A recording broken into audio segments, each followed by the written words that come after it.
Oxford Bookworms, Stage 5. David Copperfield, by Charles Dickens. Retold by Clare West. Read by Andrew Bert. Published and copyright Oxford University Press, 1997. Chapter 1. David Copperfield's Childhood. I was born at Blunderstone, in Suffolk, in the east of England, and was given my poor father's name, David Copperfield. Sadly, he never saw me. He was much older than my mother when they married, and died 6 months before I was born. My father's death made my beautiful young mother very unhappy, and she knew she would find life extremely difficult with a new baby and no husband. The richest and most important person in our family was my father's aunt, Miss Betsy Trotwood. She had in fact been married once to a handsome young husband, but because he demanded money from her, and sometimes beat her, she decided they should separate. He went abroad, and soon news came of his death. Miss Trotwood bought a small house by the sea, and lived there alone with only one servant. She had not spoken to my father since his marriage, because she considered he had made a mistake in marrying a very young girl. But just before I was born, when she heard that my mother was expecting a baby, she came to visit Blunderstone. It was a cold, windy Friday afternoon in March.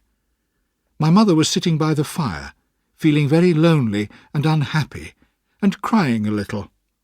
Suddenly, a stern, strange-looking face appeared at the window. "Open the door!" ordered the stern-faced lady. My mother was shocked, but obeyed at once. "You must be David Copperfield's wife," said the lady as she entered. "I'm Betsy Trotwood. You've heard of me?" "Yes," whispered my mother, trembling. "How young you are!" cried Miss Betsy. "Just a baby!" My mother started sobbing again. "I know I look like a child. I know I was young to be a wife, and I'm young to be a mother. But perhaps I'll die before I become a mother." "Come, come," answered Miss Betsy. "Have some tea. Then you'll feel better. What do you call your girl?" "My girl? I don't know yet that it will be a girl," replied my mother miserably. "No, I don't mean the baby. I mean your servant." "Oh, her name's Peggotty. Her first name's Clara, the same as mine, so I call her by her family name, you see." "What a terrible name!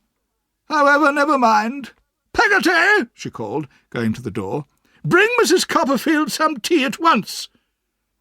She sat down again and continued speaking. "You were talking about the baby. I'm sure it'll be a girl. Now, as soon as she's born—" "He, perhaps," said my mother bravely. "Don't be stupid. Of course it'll be a she.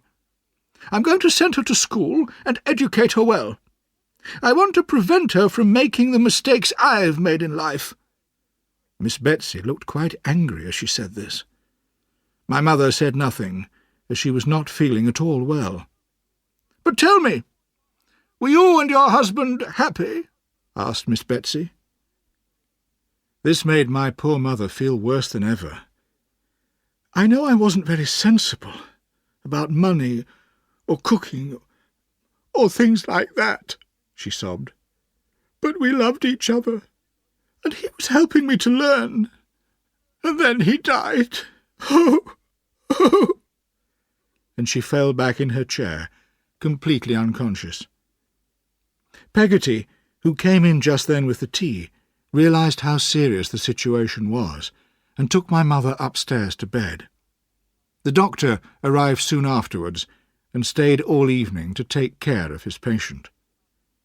At about midnight he came downstairs to the sitting-room, where Miss Betsy was waiting impatiently. "Well, doctor, what's the news? How is she?" "The young mother is quite comfortable, madam," replied the doctor politely. "But she, the baby, how is she?" cried Miss Betsy. The doctor looked strangely at Miss Betsy. "It's a boy, madam," he replied. Miss Betsy said nothing, but walked straight out of the house, and never came back. That was how I was born. My early childhood was extremely happy, as my beautiful mother and kind Peggotty took care of me. But when I was about 8, a shadow passed over my happiness. My mother often went out walking in her best clothes with a gentleman called Mr. Murdstone. He had black hair, a big black moustache, and an unpleasant smile, and seemed to be very fond of my mother. But I knew that Peggotty did not like him. A few months later, Peggotty told me that my mother was going to have a short holiday with some friends. Meanwhile, Peggotty and I would go to stay with her brother Daniel in Yarmouth, on the east coast, for 2 weeks. I was very excited when we climbed into the cart, although it was sad saying good-bye to my mother. Mr. Murdstone was at her shoulder, waving good-bye, as the driver called to his horse, and we drove out of the village. When we got down from the cart in Yarmouth after our journey, Peggotty said, "That's the house, Master David." I looked all round, but could only see an old ship on the sand. "Is that your brother's house?" I asked in delight. And when we reached it, I saw it had doors and windows and a chimney just like a real house. I could not imagine a nicer place to live. Everything was clean and tidy, and smelt of fish. Now I was introduced to the Peggotty family. There was Daniel Peggotty, a kind old sailor. Although he was not married, he had adopted 2 orphans, who lived with him and called him Uncle. Ham Peggotty was a large young man with a gentle smile, and Emily was a beautiful blue-eyed little girl. They all welcomed Peggotty and me warmly. I spent a wonderfully happy 2 weeks there, playing all day on the beach with Emily, and sleeping in my own little bed on the ship. I'm sure I was in love with little Emily in my childish way, and I cried bitterly when we had to say good-bye at the end of the holiday. But on the way home to Blunderstone, Peggotty looked at me very worriedly. "Master David, my dear," she said suddenly in a trembling voice, "I must tell you. You'll have to know now. While we've been away, your dear mother has married Mr. Murdstone. He's your stepfather now." I was deeply shocked. I could not understand how my mother could have married that man. And when we arrived home, I could not help showing my mother how very miserable I was. I went straight to my room and lay sobbing on my bed, which made my poor mother very unhappy too.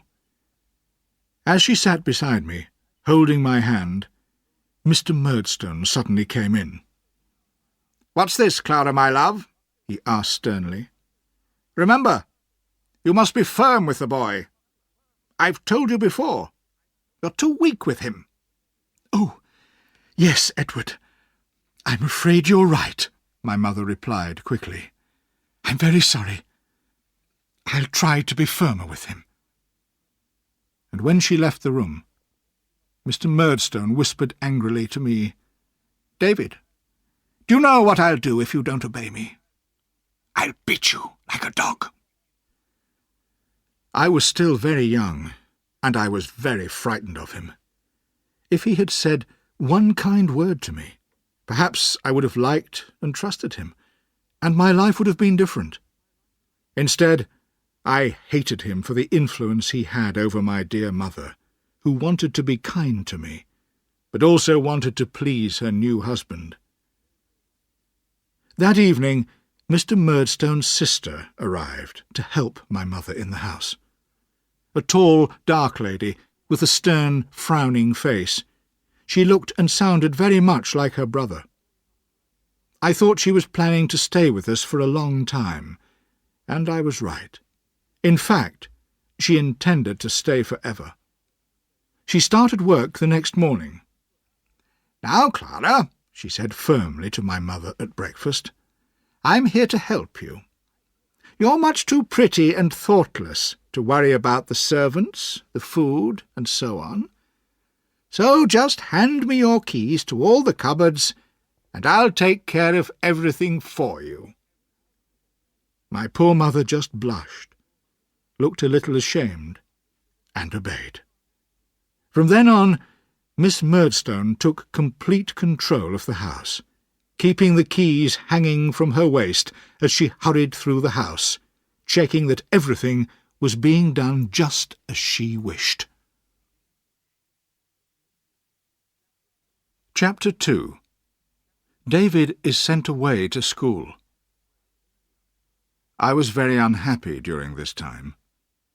Mr. Murdstone insisted on my studying, and so my mother gave me lessons. In the past, she and I had enjoyed our studies together, and she had taught me a lot in her gentle way. But now, both Mr. and Miss Murdstone were present during my lessons, and somehow I could not concentrate or remember what I had learnt. My poor mother was very sympathetic and tried to encourage me, sometimes even whispering the answer to me. But the Murdstones had sharp ears. "Clara, my love," Mr. Murdstone used to say crossly, "remember, be firm. You're making the boy's character worse by helping him like that." "Oh, Edward, I'm sorry," my mother replied, looking embarrassed and hanging her head like a guilty child. One morning, when I arrived in the sitting-room as usual for my lesson, I saw that Mr. Murdstone had a thin stick in his hand. I could not take my eyes off it. "You must be very careful today, David," he said with his unpleasant smile, holding the stick in both hands. I knew what would happen then. A terrible fear took hold of me, and all that I had learnt disappeared immediately from my memory, so that I could not answer any of my mother's questions. Mr. Murdstone got up from his chair. "Well, David," he said heavily, "I think you've worried your mother enough today. We'll go upstairs, boy. Come." And he picked up the stick. I heard my mother crying as we went upstairs. "Please, Mr. Murdstone," I cried, "don't beat me. I've tried to learn, really I have, sir." But he did not listen to me. In my bedroom, he held my arms and started hitting me with the stick. I managed to get hold of his hand and bit deep into it. He cried out angrily and began to hit me as hard as he could. Above the noise of my screams, I could hear my mother and Peggotty crying outside the door. Then, the next moment, he was gone. I heard him lock the door, and I was lying, sore and bleeding, on the floor. The whole house seemed suddenly very quiet. I stayed there for a time, without moving. In the evening, Miss Murdstone brought me some bread and milk, which she left on the floor beside me, frowning angrily at me as she went out. I was kept locked in that room for 5 days and nights, and saw nobody except Miss Murdstone, who brought me food, but never spoke to me. To a small boy, the 5 days seemed like years, and I can still remember how frightened and guilty I felt. But during the 5th night, I heard a strange noise at the keyhole. It was Peggotty, trying to give me a message. "Master David, my dear," she whispered, sobbing, "they're going to send you away to boarding school. tomorrow." "Oh, Peggotty," I cried. "Then I won't see you and Mother very often." "No, my love. But don't forget, I'll take care of your mother. She needs her cross old Peggotty. I'll stay with her, although I hate these Murdstones. And remember, David, I love you as much as I love your mother, and more, and I'll write to you." "Thank you, dear Peggotty," I whispered back, tears rolling down my face. "Will you write to your brother too, and Ham, and little Emily, and tell them I'm not as bad as the Murdstones think, and send my love to them, especially little Emily?" Peggotty promised to do what I asked. The next morning, Miss Murdstone told me that because of my wickedness, I was going away to school. She had already packed my case for me. My mother was only allowed to say a very quick goodbye to me when the horse and cart arrived. The driver put my case on the cart, and we drove slowly out of Blunderstone. I was still sobbing loudly when suddenly I saw Peggotty running after us on the road. The driver stopped and waited for her. With difficulty, she climbed up onto the cart. "Here, Master David," she cried breathlessly. "A little present from me and your dear mother. Take care of yourself, my dear." She put a small purse and a paper bag into my hands, and held me so close to her fat body that I thought I would never breathe again. Then she jumped down and ran back along the road to the village. As we continued our journey, I dried my tears and looked at what she had given me. The bag was full of Peggotty's special cakes, and in the purse were 8 bright shilling coins. Thinking of my mother and Peggotty made me start crying again. But just then the driver, Mr. Barkis, began to talk to me. He was a large, red-faced man, who clearly found conversation difficult. "Did she make those cakes?" he asked slowly, having finished the one that I had offered him. "You mean Peggotty, sir?"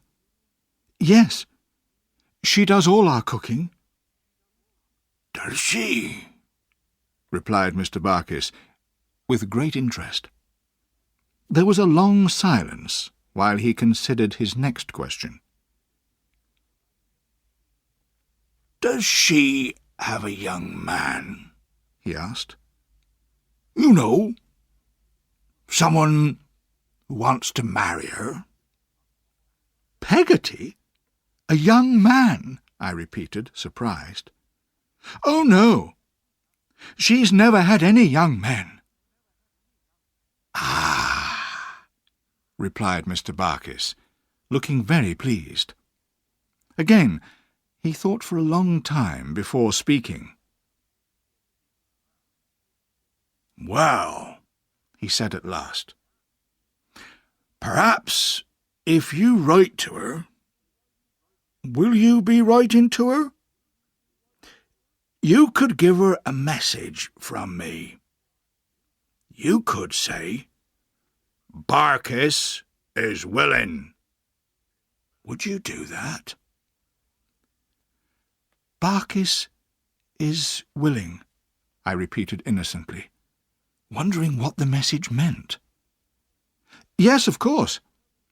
But you could tell her yourself, Mr. Barkis, when you return to Blunderstone tomorrow." No, he said. "No. You just give her the message. Remember, Barkis is willing." After this conversation, Mr. Barkis was completely silent for the rest of the journey. When we arrived in Yarmouth, I bought paper at the hotel and wrote this letter to Peggotty.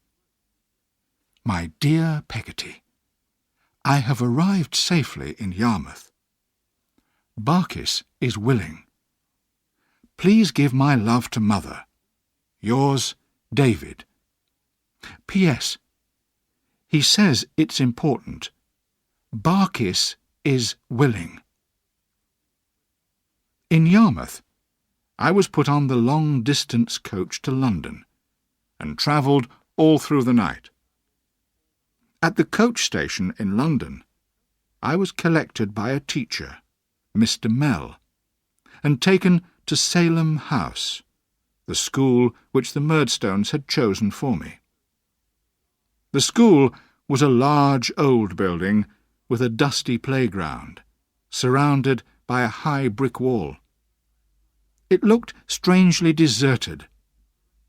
I was very surprised to find that none of the boys were there, and was told that they were all on holiday, and that I had been sent there during the holidays as a punishment for my wickedness. The headmaster and teachers were on holiday too, all except for Mr. Mell, who had to look after me.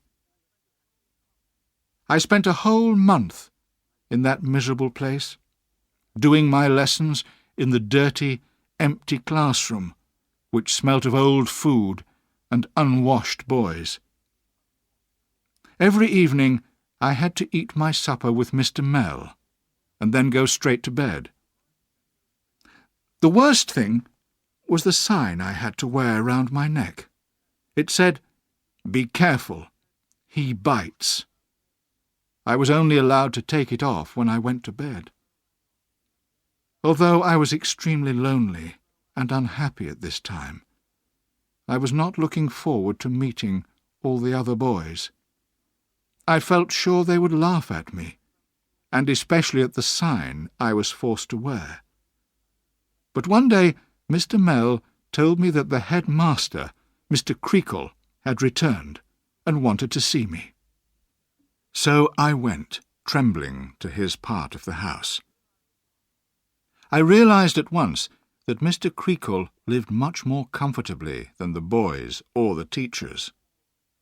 He was a small, fat man with a purple nose, who was sitting in an armchair with a bottle and a glass in front of him. "So this is the boy who bites, is it?" he asked unpleasantly. "I know your stepfather, boy. He's a man of strong character, he is. He knows me, and I know him. Do you know me? Answer me, boy!" He pulled violently at my ear. "Not yet, sir," I answered, tears of pain in my eyes. "Ah, but you soon will. Oh, yes, I have a strong character too, you'll see." He banged his hand hard on the table. I was very frightened, but I made myself ask the question I had been considering for a whole month. "Please, sir, I am very sorry for what I did to Mr. Murdstone. Could I take this sign off before the other boys see it?" Mr. Creakle gave a sudden, terrible shout and jumped out of his chair. I did not wait to see whether he was going to hit me, but ran out of his room and hid in my bed for the next hour. However, the boys were not as cruel to me as I had feared. I made a friend almost immediately, a boy called Tommy Traddles, who was known to be the unluckiest boy in the school. I was also noticed, and even smiled on, by the great James Steerforth, one of the oldest boys, at least 6 years older than me. He was a handsome, intelligent, curly-haired young man who had become an important figure at the school, with great influence over the younger boys. "How much money have you got, Copperfield?" he asked me. 8 shillings, Steerforth, I answered, remembering the present my mother and Peggotty had given me. "You'd better give it to me. I'll take care of it for you," he offered in a friendly way. I opened Peggotty's purse and turned it upside down into his hand. "Perhaps you'd like to spend some of it now," he suggested, smiling. "A bottle of wine, a tin of biscuits, a few cakes, that sort of thing. I can go out whenever I like, so I can buy it for you." "Yes, that's very kind of you," I said, although I was a little worried that all my money would disappear. When we went upstairs to bed, I realised that all my money had been spent, as 8 shillings worth of food and drink was laid out on my bed in the moonlight. Of course, I did not want to eat and drink it all by myself, so I invited Steerforth and the others to help themselves. The boys were very willing, and we spent a pleasant evening sitting on our beds, whispering to each other.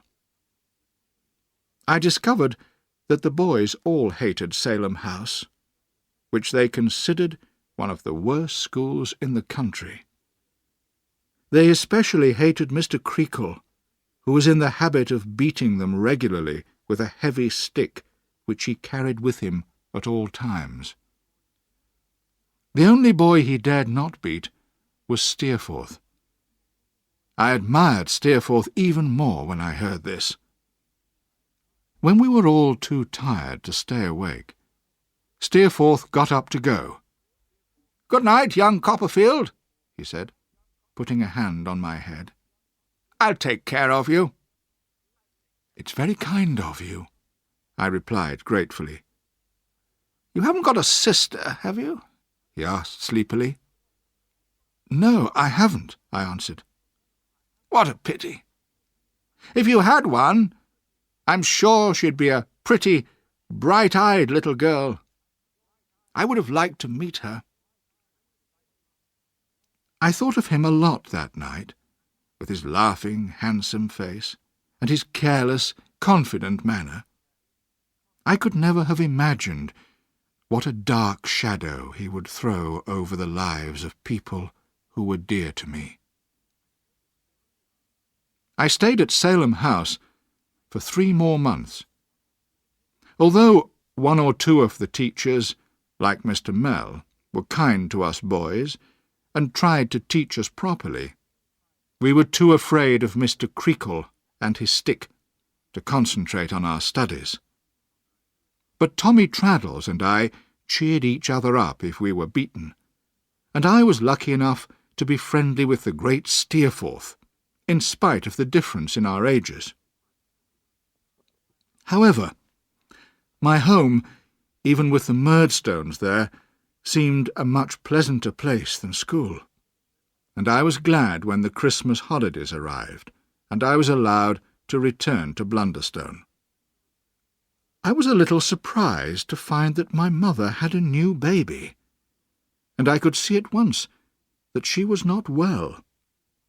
She looked tired and worried, and very thin. But she and Peggotty were delighted to see me, although they dared not show it if the Murdstones were present. My stepfather and his sister seemed to hate me even more than before, if that were possible, and they made my life quite miserable whenever they could. In fact, I was almost pleased when it was time to return to school and see Traddles and Steerforth again. As the cart drove away, I remember my mother standing outside our house, with her baby in her arms, smiling sadly at me. That was the last time I saw her, and that is how I shall always remember her.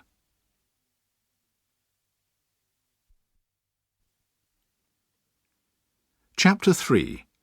David the Orphan. Life went on as normal for me at school until my birthday 2 months later in March. I remember that day very well. It was cold, icy weather, and we boys had to blow on our fingers and rub our hands to keep warm in the freezing classrooms. When a message came for me to go and see Mr. Creakle, I thought that Peggotty must have sent me a birthday present, and so I hurried gladly along to his room. But there I realized something unusual had happened, because it was Mr. Creakle's wife who was waiting to speak to me. "David, my child," she said kindly, holding my hand, "we all have to accept that our loved ones can die at any moment." I looked at her, trying to understand what she meant. "I'm sorry to tell you," she continued, "that your mother is dangerously ill." There was a mist in front of my eyes, and suddenly burning tears ran down my face. I knew the truth. "Your mother is dead," she said. I was already sobbing loudly, and I felt I was an orphan, quite alone in the world. Mrs. Creakle packed my case herself, and sent me home on the coach for the funeral. I did not realize at the time that I would never return to Salem House. When I arrived home, Peggotty met me at the door, and we cried miserably in each other's arms. Mr. Murdstone seemed very sad, and did not speak to me at all. Miss Murdstone, however, showed her usual firmness of character, which she and her brother were so proud of, by checking that I had brought all my clothes back from school. After that, she showed no interest in me at all. There was a deathly stillness in the house. Peggotty took me up to the room where my dear mother's dead body lay, with my little brother, who had died a few hours after her. Everything was fresh and clean in the room, but I could not look at my mother's lovely face, which would never smile at me again, without crying. "How did it happen, Peggotty?" I asked, sobbing. "She was ill for a long time, Master David. She got worse after the baby was born, you see. She was sometimes unhappy and forgetful, but she was always the same to me, or old Peggotty. Those two downstairs often spoke crossly to her, and made her sad. But she still loved them, you know. She was so sweet and loving. I always sat beside her while she went to sleep. It made her feel better, she said." There was a short silence while Peggotty dried her eyes, then took both my hands in hers. "On the last night, she asked me for some water, and then gave me such a patient smile. She looked so beautiful. The sun was beginning to rise, and she put her head on my arm, on her stupid, cross old Peggotty's arm, and died like an innocent child going to sleep." After my mother's funeral, I began to wonder what would happen to me. The Murdstones did not even seem to notice that I was in the house. They had told Peggotty to leave, as they did not want her as their servant any more. So Peggotty was going to her brother's in Yarmouth, until she decided what work to do next. She suggested taking me with her for a holiday, and to my surprise, the Murdstones agreed. So, next morning, Mr. Barkis appeared at the door with his cart, and Peggotty's cases were put on it. We climbed up and sat beside him. Peggotty was naturally a little sad to leave her old home, where she had been so happy with my mother and me, and at first she cried a little. But when Mr. Barkis saw her drying her eyes and looking more cheerful, he too began to look happier, and he whispered to me, "Barkis is willing. You told her that?" Aloud he said to Peggotty, "Are you comfortable?" Peggotty laughed and said that she was. "And are you comfortable, Master David?" he asked. I said that I was. Mr. Barkis was so pleased with this conversation that he repeated it many times during the journey, and Peggotty and I both had to keep giving him the same answer. When we arrived in Yarmouth and got down from the cart, we said good-bye to Mr. Barkis. Daniel and Ham Peggotty were waiting for us. Daniel and Ham were exactly the same as I remembered them, cheerful and generous as ever. But little Emily seemed different somehow. She was taller and prettier, but she did not want to play with me or spend her time with me. I was rather disappointed, because I still considered she was the most beautiful girl I had ever seen, and I thought I was in love with her. Daniel and Ham were very proud of her intelligence and beauty, and just smiled when she laughingly refused to sit next to me. But they all listened with interest to my stories of school life at Salem House. I told them about the other boys, especially the handsome, clever Steerforth. I admired him so much that I could not stop myself telling them all about him. Suddenly, I noticed that Emily was listening eagerly, her blue eyes shining and a smile on her lips.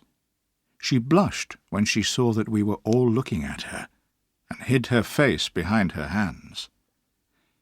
"Emily's like me," said Peggotty kindly, "and would like to see David's friend, Mr. Steerforth." The days passed happily, although Emily and I did not play together, as we had done before. Mr. Barkis was a frequent visitor, and soon Peggotty explained to me that she had decided to marry him. "I love you just as much, David, my dear, when I'm married," she told me, holding me close to her, "and I'll be able to come and see you in the cart any time I like. Barkis is a good man, and I'm sure I'll be happy with him. He's got a nice little house, and I'll keep a little bedroom there for you to use whenever you want. You'll always be welcome to come and stay." So, when I returned to Blunderstone, Peggotty had become Mrs. Barkis, and I was glad to think of her in her own house, with a husband to take care of her. At home, my stepfather and his sister did not seem pleased to see me, and were clearly trying to find a way of getting rid of me. As they considered school too expensive, they finally arranged for me to start work, although I was still only 10 years old, and very small for my age. I was sent to London, to work in a warehouse in the east of the city, near the river. My job was to wash bottles, which would then be filled with wine, or to pack the filled bottles in cases. I was paid only 6 shillings a week. There were several other boys who worked with me, but I was the only one who had been to school. All the warehouse workers were coarse, rough people, who were used to working in dirty conditions for long hours. No words can describe the horror I felt when I realized what my life was going to be like from now on. I was deeply ashamed at having such a job, and I was also afraid that I would forget everything I had learnt from my mother and my teachers. I would never find friends like Traddles or Steerforth, or be able to get a better position in life. It was an extremely unhappy time for me. My stepfather had asked Mr. Quinion, the manager, to find me somewhere to stay in London. So, at the end of my first day, I was called to Mr. Quinion's office and introduced to an important-looking, rather fat, middle-aged man with a head as bald as an egg. His name was Mr. Micawber, and he offered me a spare room in the house he was renting with his family. I agreed to take it, and Mr. Micawber and I walked home together. The Micawbers were obviously very poor, but tried hard not to let this show. The house had several floors of rather dirty, empty rooms with very little furniture. Mrs. Micawber was a thin, tired-looking woman with a baby in her arms. The baby was one of twins, and in all my experience of the family, I never saw Mrs. Micawber without at least one of the twins. They also had a 4-year-old son and a 3-year-old daughter. Their only servant was a young orphan girl. "I never thought," Mrs. Micawber told me sadly as she showed me my room, "when I lived with mother and father, before I was married, that I would ever be as poor as this. But as Mr. Micawber is for the moment in difficulties, I must of course accept the situation. I'm afraid he owes a lot of money, but his creditors will just have to wait. You can't get blood out of a stone, nor can anyone get any money at all out of Mr. Micawber at present." I soon realised that neither Mr. nor Mrs. Micawber had ever been able to manage money. The little that Mr. Micawber earned was not enough either to keep his creditors happy or to pay for the needs of his growing family. So his creditors were constantly at the door, demanding payment, and meals were rather irregular in the Micawber house. Mr. and Mrs. Micawber's moods varied according to the situation. One moment Mr. Micawber looked extremely miserable and depressed. The next he was brushing his shoes and singing a song before going out. Mrs. Micawber's character was similar to her husband's. Sometimes I came home to find her lying on the floor, with her hair undone, looking wild and desperate. But an hour later she was cheerfully eating a good supper. I lived with these kind people for several months, and became very fond of them. I bought my own food out of my wages, because I knew the Micawbers hardly ever had enough for themselves, and I lived mostly on bread and cheese. As they were so short of money, once or twice I offered to lend them a few shillings, which they refused to accept. But at last Mr. Micawber's creditors became tired of waiting for their money and went to the police, who arrested him for debt. He was taken to the King's prison and asked me to visit him there. When I arrived, I was shown to his room, where he was waiting for me. He seemed quite broken-hearted, and even cried a little. "This is a black day for me, Copperfield," he sobbed. "I hope my mistakes will be a warning to young people like you. Remember, if a man earns £20 a year and spends £19 and 19 shillings, the result is happiness. But if he spends £20 and 1 shilling, the result is misery. By the way, Copperfield, could you lend me a shilling for some beer? Mrs. Micawber will pay you back as soon as you arrive home." And when the beer arrived, he appeared much more cheerful. We had a pleasant evening, telling stories and jokes. He stayed in prison for several weeks, and I visited him regularly. I was delighted to hear on one of my visits that he would soon be free, as his creditors had unwillingly accepted the fact that he had no way of paying his debts. I gave the news to Mrs. Micawber when I returned home. We celebrated by sharing our supper and a glass of wine together. "May I ask what you will do, madam, when Mr. Micawber is free?" I asked politely, "My family," said Mrs. Micawber grandly, "believe that Mr. Micawber should move to the country, to Devon, and carry on his business interests there.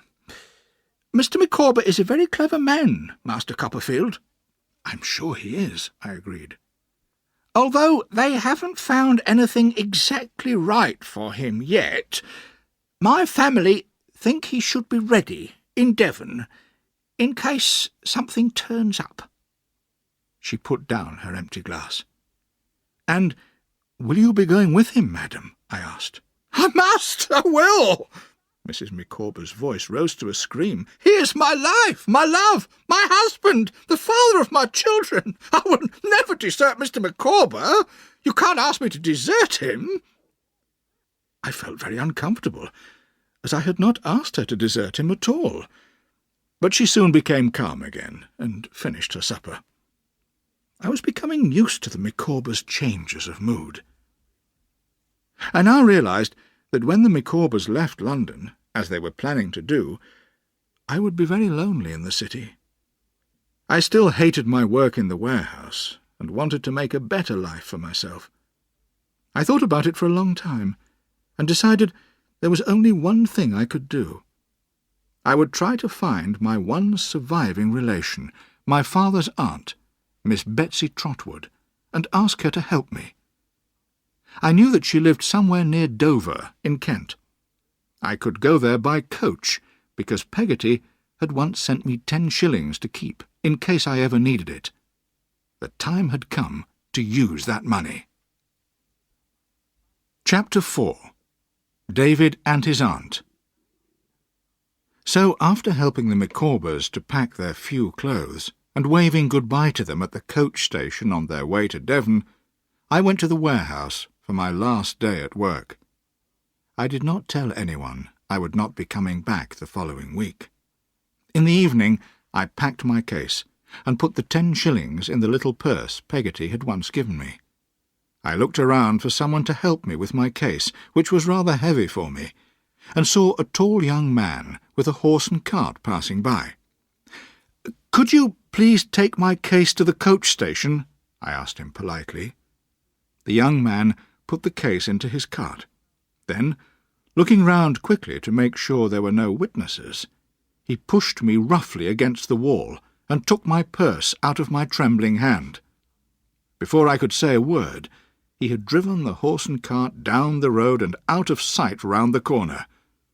I knew I would never see him, my case, or my 10 shillings again. I sat down on the pavement and cried. Now I had lost everything I owned in the world, and had no money for the coach fare to Dover. In the end, I decided I would have to walk there, and I started the long journey. It took me 6 days to cover the 100 kilometres, as I got tired very easily and had to rest. I sold my jacket for 1 shilling, so that I could buy bread and milk on the way, and at night I slept in disused farm buildings or under trees. Sometimes I was afraid of the dangerous-looking beggars and thieves I met on the road, but I knew I had to keep going. As I walked, I thought of my mother's gentle, pretty face. I felt sure she would approve of what I was doing, and that encouraged me to continue. But when I arrived in Dover, it seemed a much larger town than I had imagined. I spent a whole morning asking people if they knew where Miss Betsy Trotwood lived. Finally, I found someone who recognised the name, and showed me the way to her house. I stood at her front door in the neat little garden for a few moments, trembling with fear, and wondering what my aunt would think of me. My face and hands were dirty, my hair was unbrushed, and my clothes were torn and dusty. Perhaps she wouldn't even want to invite me into her house. Just then, a handsome but strict-looking grey-haired woman came out of the door towards me. I knew she must be my aunt. "Go away," she said crossly. "I don't allow anyone to walk on my grass." "Please, madam," I said bravely. "Please, aunt." "What?" cried Miss Betsy in great surprise. Please, Aunt, I'm your nephew." "Good heavens!" she cried, and sat down rather suddenly on the grass. "I'm David Copperfield, your nephew's son of Blunderstone in Suffolk, where you came on the night I was born and saw my dear mother. I've been very unhappy since she died. My stepfather sent me to work in London, and I hated it and ran away, and someone stole my case and my money, and I've had to walk all the way, and I haven't slept in a bed for 6 nights." Here my self-control broke, and I fell to the ground, sobbing bitterly. My aunt jumped to her feet, picked me up, and took me into her sitting-room, where she mixed some medicine in a glass and made me drink it. She also wrapped me in a large blanket and put me on her sofa. Then she rang the bell for her servant, Janet. "Please ask Mr. Dick to come here, Janet," she said. A tall, grey-haired, pleasant-looking gentleman entered a few minutes later, laughing rather strangely to himself. "Now, Mr. Dick," said my aunt firmly, "don't be a fool, because we all know you're intelligent." Mr. Dick looked very serious at once. "No doubt you remember that I had a nephew, David Copperfield? Well, this is his son. He has run away." "Oh, really? David's son? Run away? Well," said Mr. Dick. "Now, the question is, Mr. Dick, what shall I do with him?" "Well," Mr. Dick looked vacantly at me, and then suddenly his eyes shone. "If I were you, I would wash him."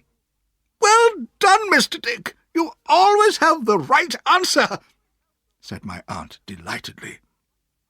And so they washed me, and gave me clean clothes and delicious food.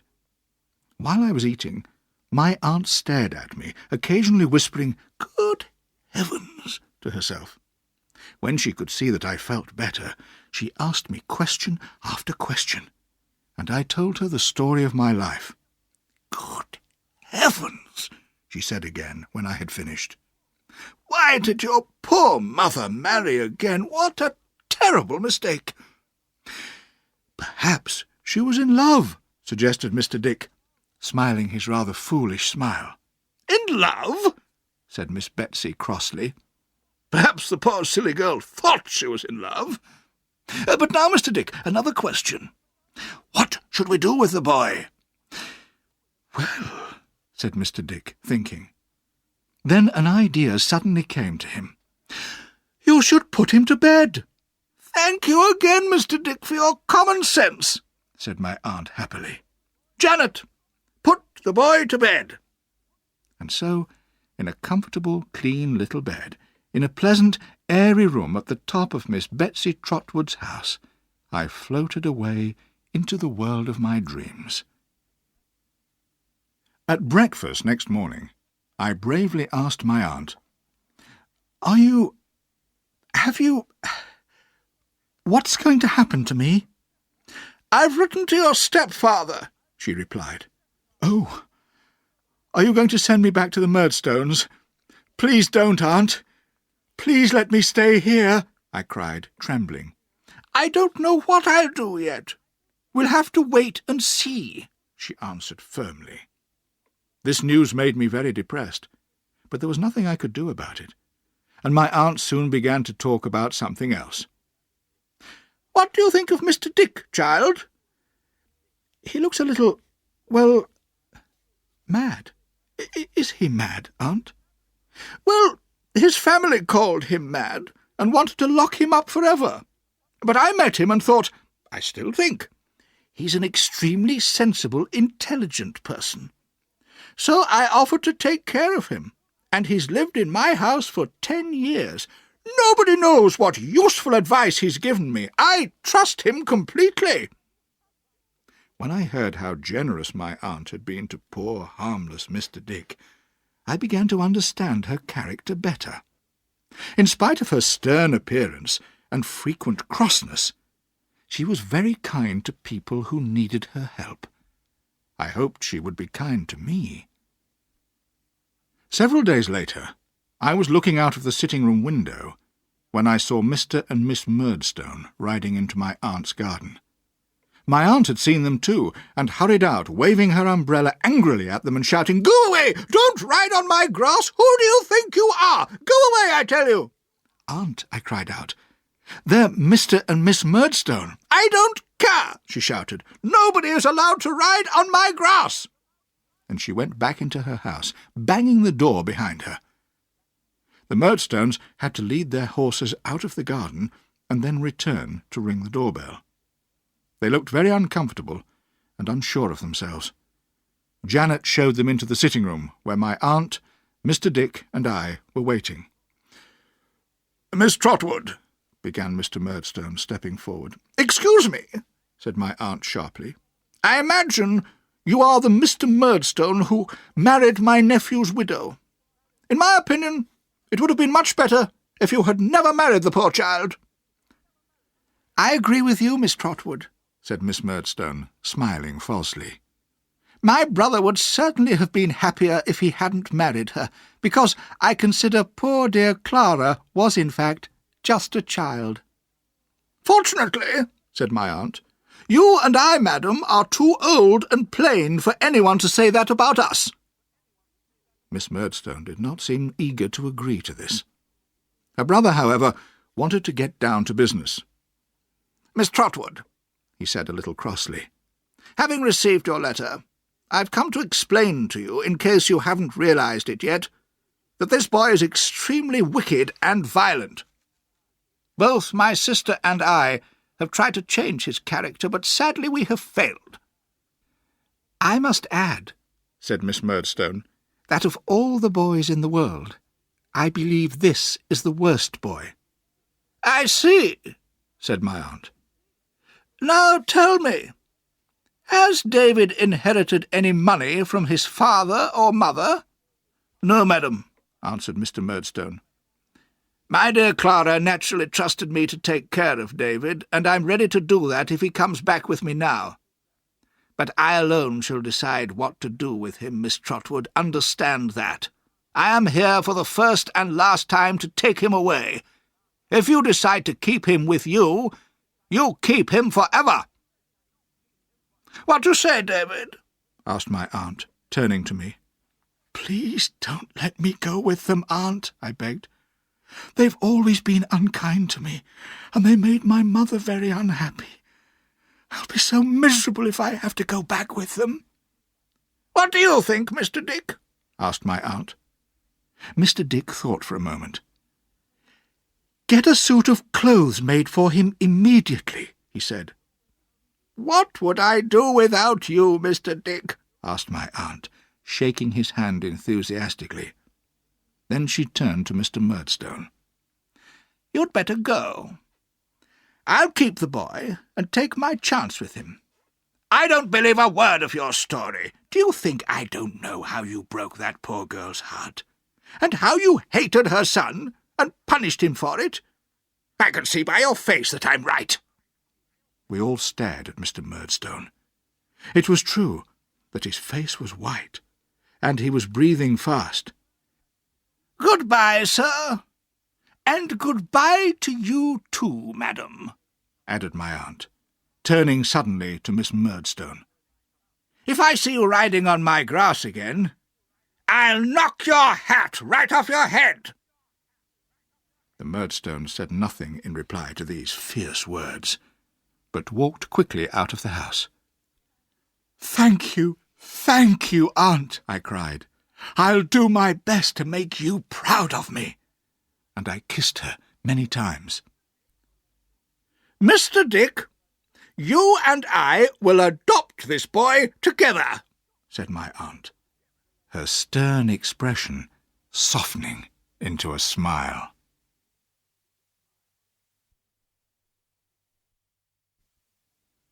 And so a new life began for me. I was soon able to forget the warehouse and the Murdstones in learning to please my aunt and to play games with Mr. Dick, who spent much of his time with me. But one day my aunt suggested that I should go to boarding school in Canterbury. I was delighted, as I was eager to continue my studies, and Canterbury was very near my aunt's home in Dover. So, the next day, my aunt and I went to Canterbury, where I admired the beautiful old buildings in the ancient city centre. "Is it a large school, Aunt?" I asked politely. "I haven't decided which school you'll go to yet," she replied. "First, we're going to ask my old friend Mr. Wickfield's advice about it. He lives and works in Canterbury, you see." Soon we stopped in front of a very old house, with a very clean front doorstep and fresh white curtains at the windows. A strange-looking person, dressed in black, with short red hair and a very thin white face, came out to meet us. I thought he must be a servant. He was about 15, but looked much older. "Is Mr. Wickfield at home, Uriah Heep?" asked my aunt. "He is, madam," replied Uriah, smiling unpleasantly. He showed us into the sitting-room, where I noticed 2 large paintings on the wall, one of a grey-haired gentleman, the other of a lady with a sweet, gentle face. Just then a gentleman entered the room, looking a little older than his picture. I soon discovered he was Mr. Wickfield, my aunt's lawyer. "Mr. Wickfield," said my aunt, "this is my nephew. I have adopted him, and I want to send him to a good boarding school here in Canterbury. Can you help me find a school for him?" Mr. Wickfield thought for a moment. "There's a very good school I can recommend, Dr. Strong's, but the boy can't board there, and it's too far to travel from Dover every day. However, he could live here, if you liked, in my house. There's plenty of room for him." "That's very kind of you, Mr. Wickfield. I'll pay you for his food, of course," said my aunt. "Come and meet Agnes, who takes care of everything and manages the house," said Mr. Wickfield. We all went upstairs to another sitting-room, prettily furnished, where a girl of my own age was sitting. On her face I saw immediately the beautiful, calm expression of the lady in the painting downstairs, and I knew she must be Mr. Wickfield's daughter, Agnes.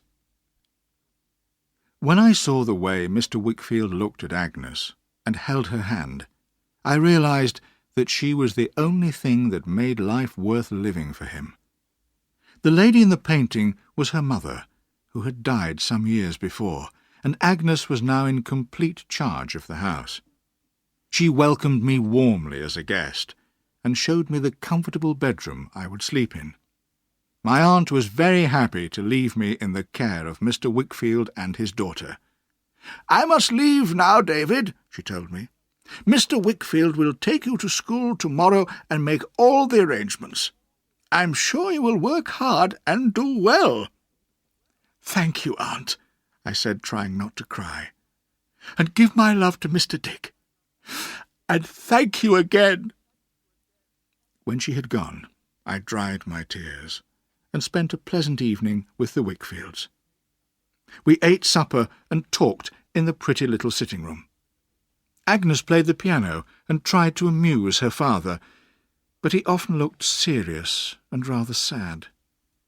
During the evening he drank a good deal of wine. I wondered why he seemed unhappy. The next day I had my first experience of a well-organised school. It could not have been more different from Salem House. The headmaster, Dr. Strong, was a gentle, kind man, who enjoyed teaching and never punished anybody. I soon made friends with the other boys, and as time went on, with the teachers too. But although I liked school very much, I was always happy to return to the Wickfields' quiet house every evening. There Agnes used to help me with my studies, and listen sympathetically to my problems, and her father always seemed pleased to see me. I often wrote to my aunt and Peggotty, and Mr. Dick came to visit me once a week. The strangest person in my new life was Uriah Heep. Soon after I arrived in Canterbury, we had a conversation one evening.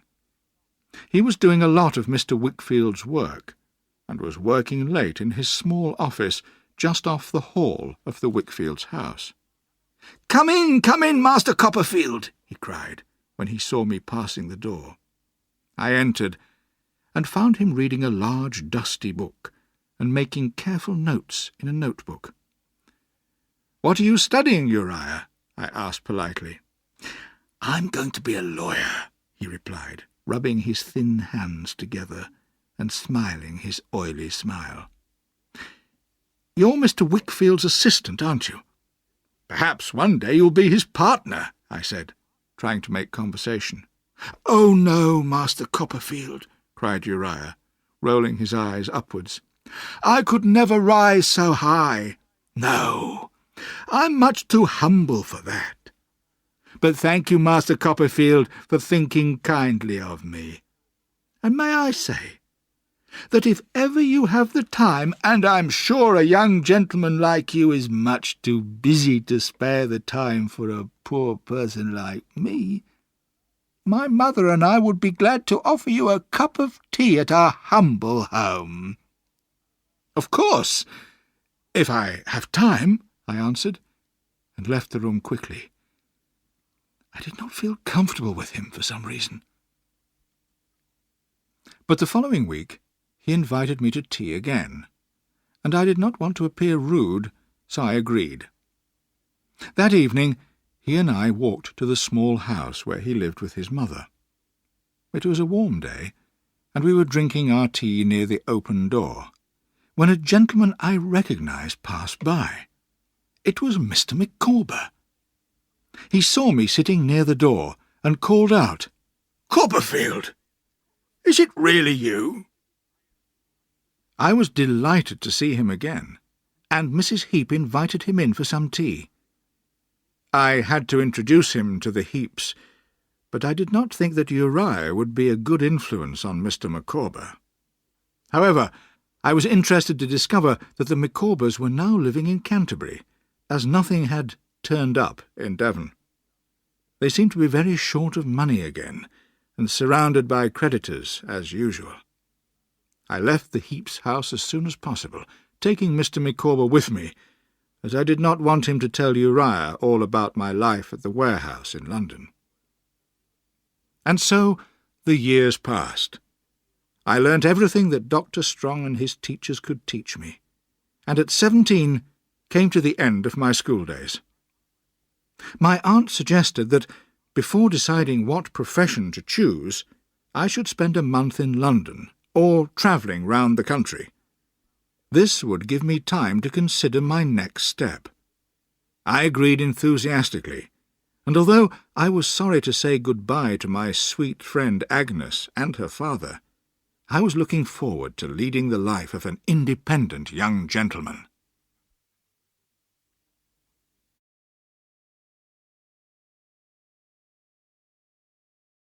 Chapter 5.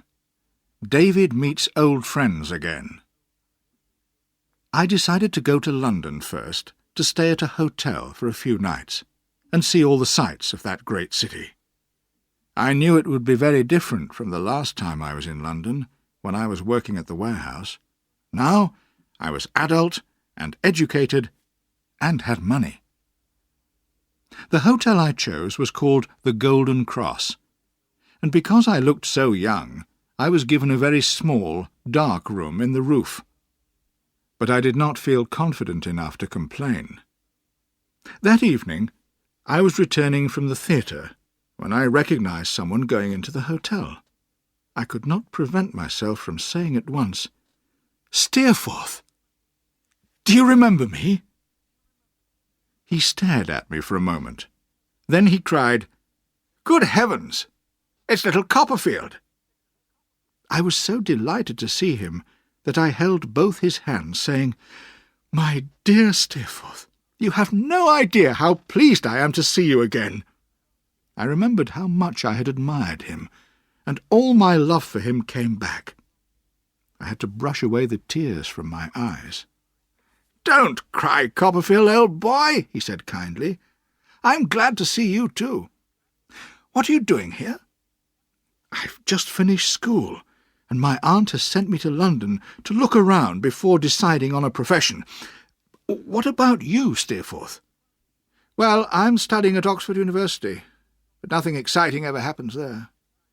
That's why I'm in London for a few days. But it's boring here too, isn't it?" "In London?" I asked, surprised. "I think it's wonderful. There's so much to do and see. I've just been to the theatre. The actors were excellent, and—" David, laughed Steerforth. "It does me good to see your fresh, innocent face so full of excitement. Now, let me see. Which room are you staying in?" "Number 44. It's rather high up," I confessed, blushing. "They've put you in number 44? I'll soon change that."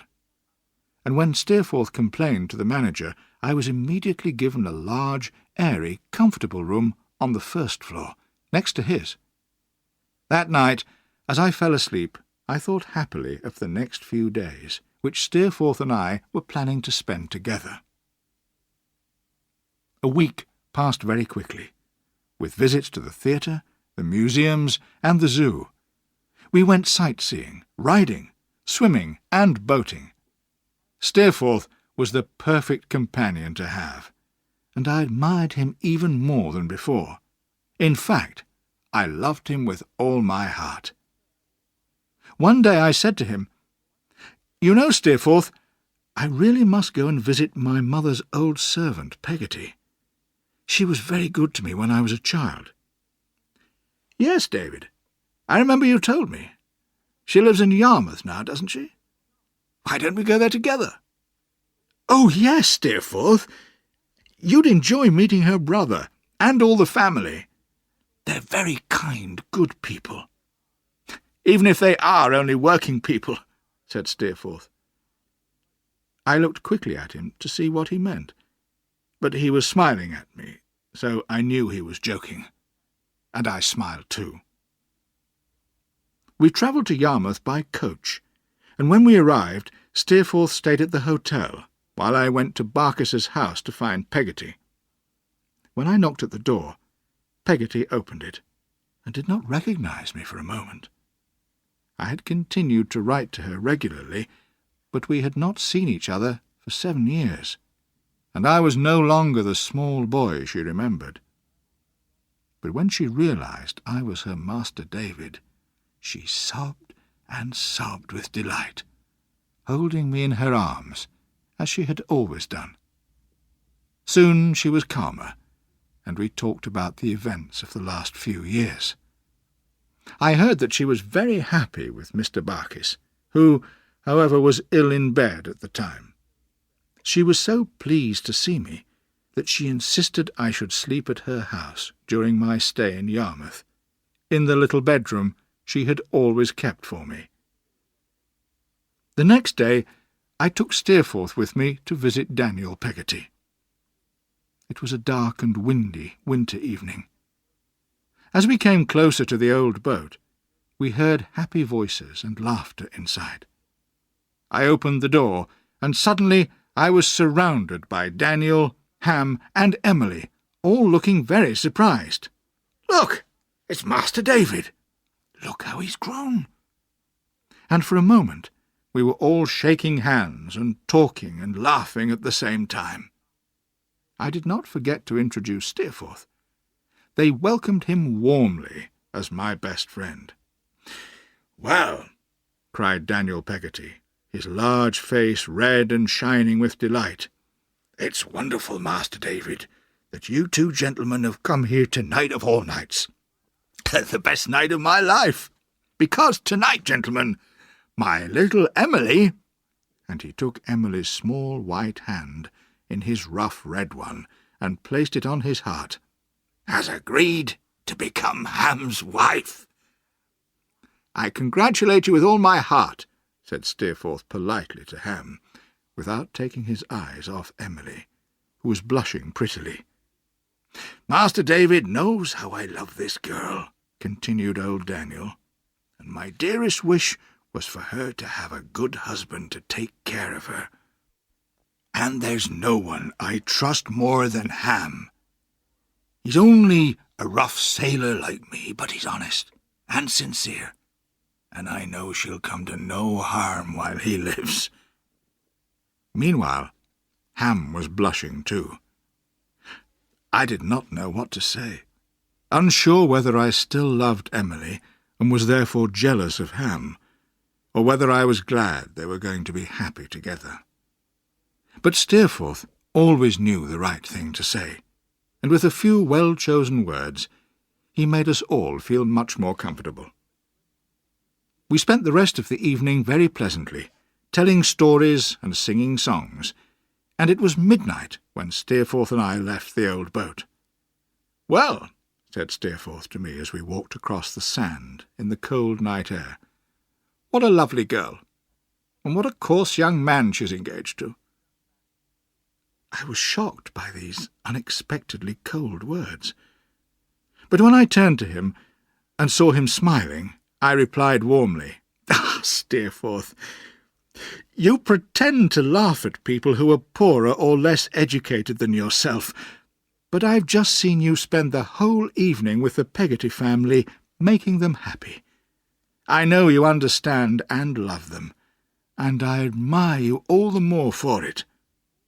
He stopped and looked at me, saying rather sadly, "David, you're serious, aren't you?" "I wish I were as good as you." For the next 2 weeks I was often with Peggotty and Barkis, while Steerforth went sailing or fishing with Daniel and Ham, or found other things to do, so I did not see very much of him. Finally, we decided to return to London. While we were travelling back on the coach, I turned to say something, and was surprised to see how miserable he looked. "Oh, David," he said unhappily, "I wish I could control myself better. I hate myself sometimes." "Steerforth, what can you mean?" I cried. "You're the best, the most intelligent, the kindest of men." "Thank you, David," he said, shaking his head. "But you don't know how bad I am." "Bad?" I repeated. "My dear Steerforth, don't say that. I know your character well, and I'm proud to call you my friend." In a little while his mood changed, and he became cheerful again. I soon forgot his words, but I remembered them later. In London, I discovered that my aunt had arrived at the Golden Cross Hotel, and had booked a room there for several days. We were delighted to see each other, and had a long conversation that evening. She had come to ask me a particular question. "David," she said very seriously, "I've been thinking about your future profession. How would you feel about becoming a lawyer?" I thought for a moment. "Well, Aunt, it sounds a very good idea. I confess I hadn't considered it before, but I think I'd like it." "Very good," said my aunt, jumping up. "In that case, let's go immediately to see Mr. Spenlow. He's a partner in an important law firm, and I think he'll agree to train you. We'll have to pay him, of course, but after several years you'll be a properly trained lawyer and be able to earn your own money." And so we carried out this plan. My aunt paid Mr. Spenlow's firm £1,000, and I promised to work hard and do my best to become a successful lawyer. Before she returned to Dover, my aunt rented a small flat for me at the top of a house near the law courts, and I moved in at once. At first it seemed very exciting to walk through the busy streets after a long day in the courts or at Mr. Spenlow's dusty office, and know that I had my own home to return to. But when I had climbed up all the stairs and entered my sitting-room, it no longer seemed so exciting. In fact, my flat looked empty and depressing. So, after 2 days of loneliness, I was very glad to receive my first visitor, Steerforth, and, because I was so happy to see him, I invited him and 2 friends of his to dinner the next evening. As it was my first dinner party, I did not know what to buy, but I ordered cooked dishes of chicken and fish from the restaurant, bought cheese and fruit from the market, and had a large number of bottles of wine delivered. I was quite frightened by how much money I had spent. But when Steerforth and his friends arrived, I soon became more cheerful. The party was a great success, and we all enjoyed ourselves very much. We ate and drank and smoked and drank again. I was constantly opening bottles of wine and became unusually talkative. I began to feel rather strange, and when I caught sight of myself in a mirror, I seemed very pale. I had to confess to myself that I looked drunk. Someone suggested going to the theatre, and in a kind of mist we left my flat and walked through the streets. Steerforth was holding my arm and laughing. Then a man in a little box looked out of the fog and took money from somebody. Soon we were sitting high up in a very hot, very crowded theatre. There were bright lights, and there was music, but I could not understand what anyone was saying, and the whole building seemed to swim in front of my eyes. Then someone suggested going to visit some friends in another part of the theatre, so we went downstairs. Suddenly I saw quite clearly Agnes Wickfield, sitting with a lady and a gentleman. She was looking at me with a surprised expression on her face. "Good heavens!" I cried. "Agnes, you're in London!" "Quiet," she whispered. "People are trying to listen to the actors. You'll disturb them." Then she added kindly, "David, please do what I say. Ask your friends to take you home." I'd always taken Agnes's advice, and I did so this time. I do not remember how I got home, but I do remember Steerforth helping me to undress and get into bed. What a terrible, sleepless night I spent. How ill I felt. How dry my mouth was. But the next morning I felt even worse. I was so miserable and ashamed that I had been so stupid, and that Agnes had seen me drunk. I could not even apologize to her, because I did not know where she was staying in London. I spent the whole day with my head in my hands, in my dirty, smoky room surrounded by empty wine bottles. But the next day a note was delivered to my flat. It was from Agnes, asking me to visit her at the house where she was staying. I went straight there after my day's work at the office.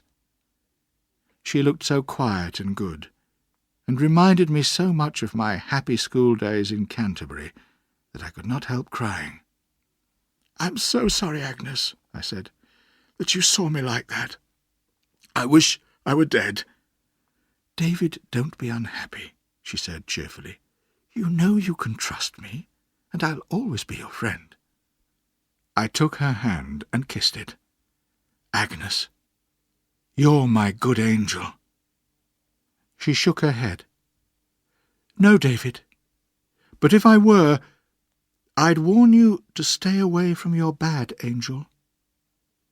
"My dear Agnes," I cried. "Do you mean Steerforth?" "I do, David," she replied, looking firmly at me. "Agnes, you're wrong. He is my trusted friend. He helps and guides me. It wasn't his fault that I got drunk, you know." "I wasn't thinking of that. I judge him from what you've told me about him, and your character, and his influence over you." Agnes spoke very seriously, and her words went straight to my heart. "I'm certain I'm right. You've made a dangerous friend, David, because you're so trusting. Please remember what I say, and forgive me for saying it." "I will, if you forgive me for getting drunk." Agnes agreed, smiling, and then said suddenly, "Have you seen Uriah Heep?" "No," I replied. "Is he in London? What's he doing here?" "I'm worried, David," answered Agnes with sadness in her beautiful eyes. "I think he's going to be Father's partner." I remembered Uriah Heep's oily smile, and how uncomfortable he always used to make me feel. "What? That creature? He's so unpleasant. You must prevent your father from agreeing to it, Agnes." Agnes smiled miserably. "My poor father has no choice. You know how unhappy he has often been. And of course you've seen him drinking. You see, he loved my mother very much, and when she died, he didn't care so much about his work. That's when he started drinking. Uriah's very clever. He knows all this, and he's been very useful to Father, doing all the work that Father had forgotten or didn't want to do. Father really needs Uriah now to keep his business going. And Uriah himself pretends to be humble and grateful, but in fact he's in a strong position and is insisting on becoming a partner. Father is ashamed of himself, but he has to agree. Poor Father. I'd do anything to help him. Anything." And Agnes sobbed bitterly. I had never seen Agnes cry before. It made me so sad that I could only say helplessly, "My dear Agnes, please don't cry." However, in a few minutes she was calm again, and I was able to leave her, promising to visit her and her father in Canterbury very soon. Chapter 6. David Falls in Love. Agnes had asked me to be polite to Uriah if I met him, and so when I saw him the next day near the law courts, I was careful not to offend him.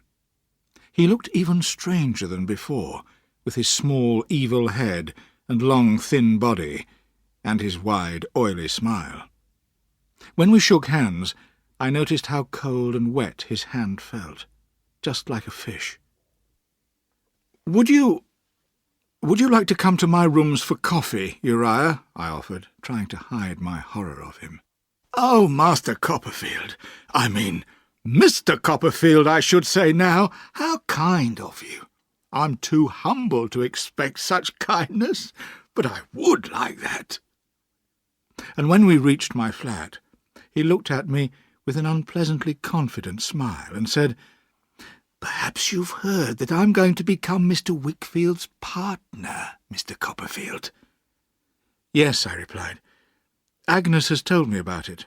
"Ah, I'm glad to hear that Miss Agnes knows about it," he answered. "Thank you for that, Mr. Copperfield." I was annoyed with myself for mentioning Agnes's name, and hated hearing him say it. But I said nothing, and drank my coffee. "You said once, Mr. Copperfield," continued Uriah, rubbing his hands together happily, "that perhaps I'd be Mr. Wickfield's partner one day. It was kind of you to say so. A humble person like me remembers things like that. And now it's true. I'm glad to think I've been able to help poor Mr. Wickfield. Oh, how very careless he has been. If I hadn't been his assistant, he would certainly have lost his business, his house, and all his money by now.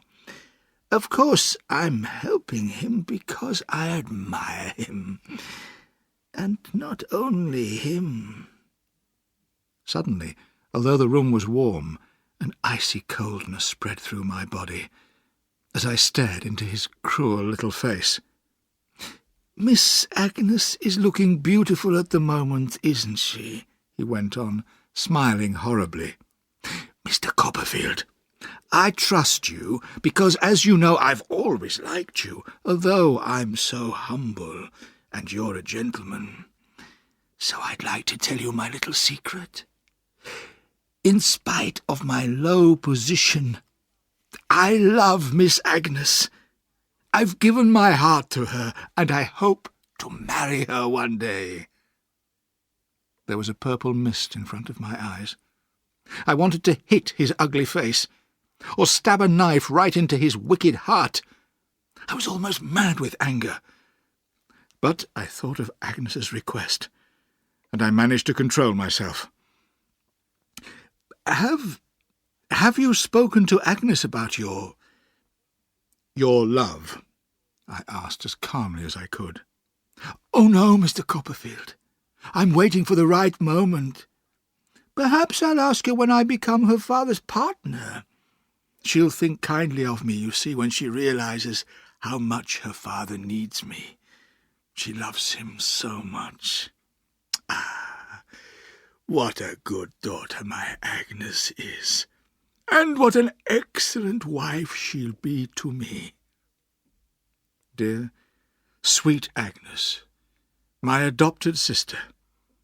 I did not know any man good enough to be her husband. Could she ever marry this worthless insect?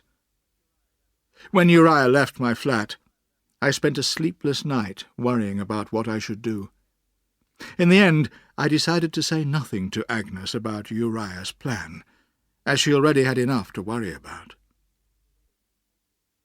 A year had passed since I first started work in Mr. Spenlow's firm. I often went to court with him, and began to understand the details of some of the most difficult cases. Mr. Spenlow was kind to me, and occasionally talked to me not only about law, but also about other matters.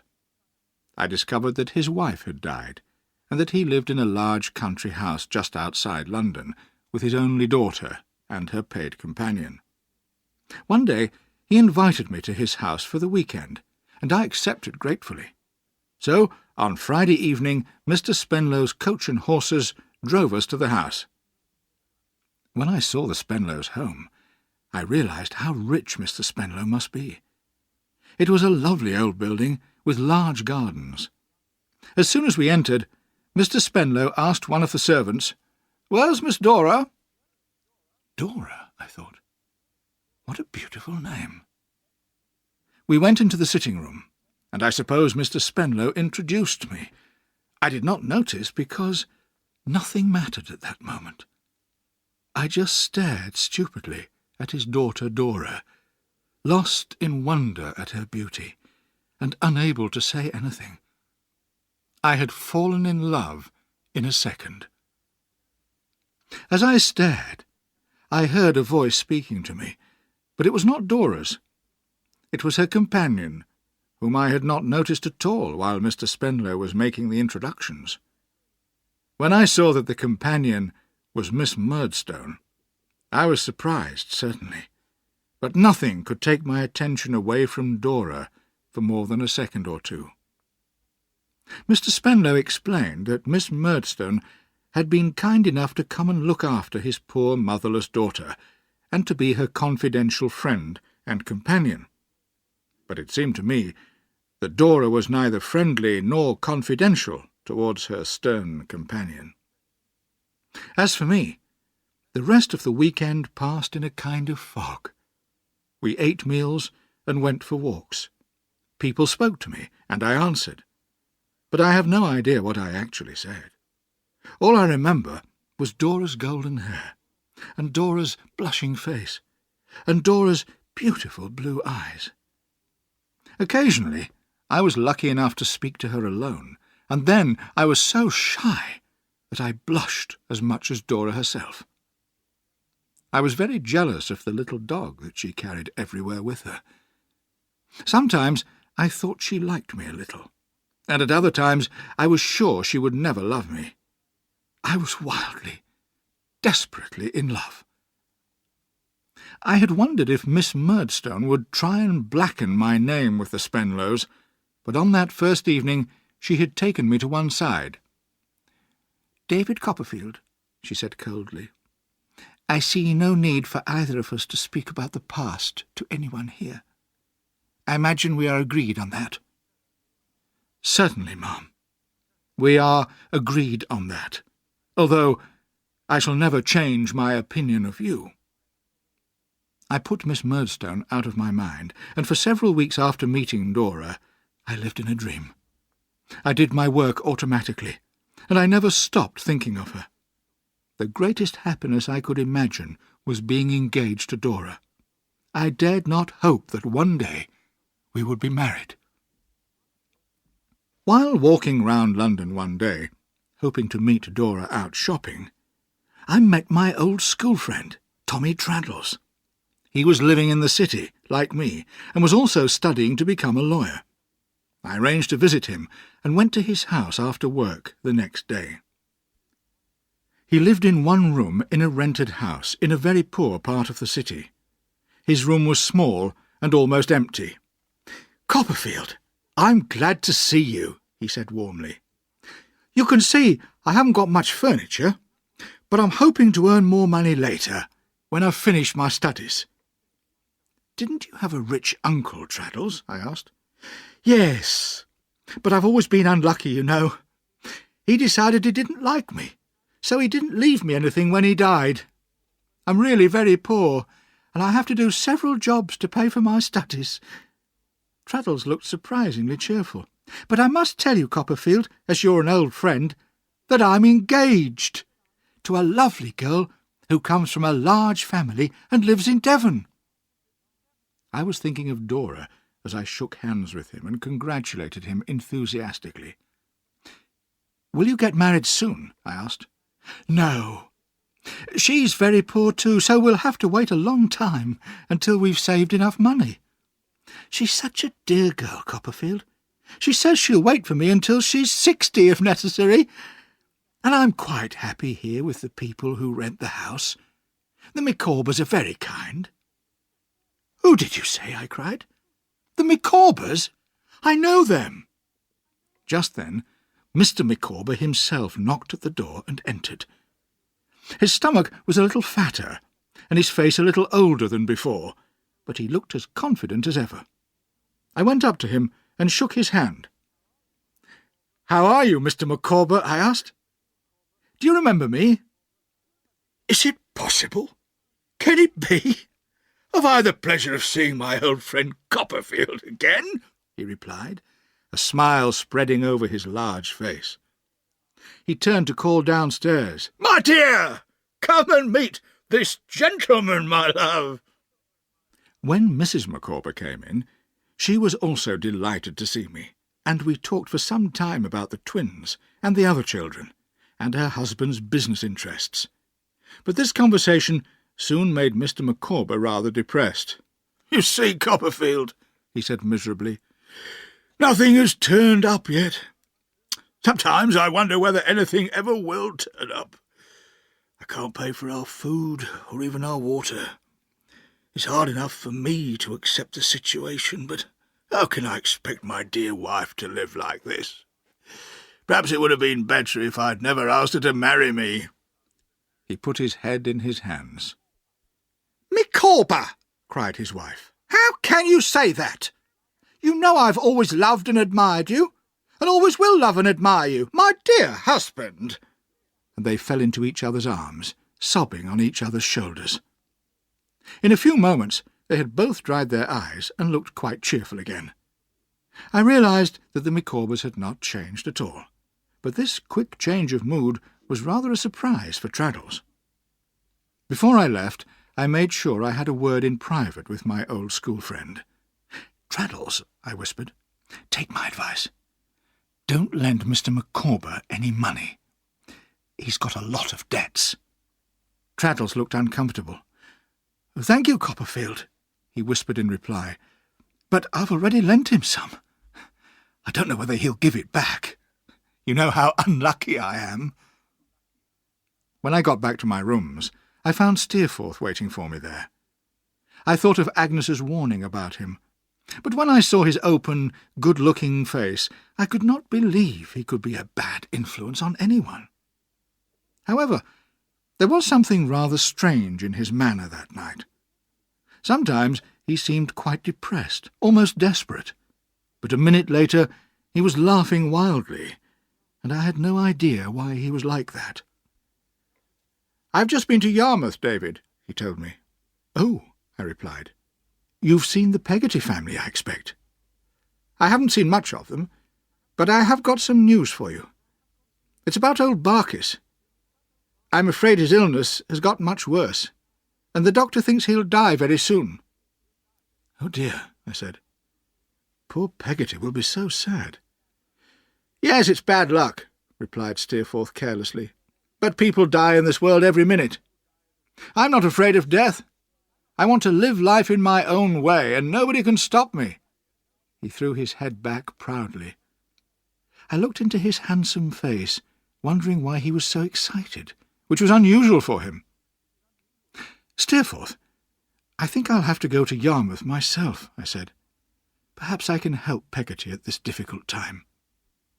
Smiling, he put his hands on my shoulders. "I wish I could be as good as you. David, promise me that if anything ever happens to separate us, you'll think of me at my best. Promise me that." "Steerforth, you have no best or worst for me," I answered.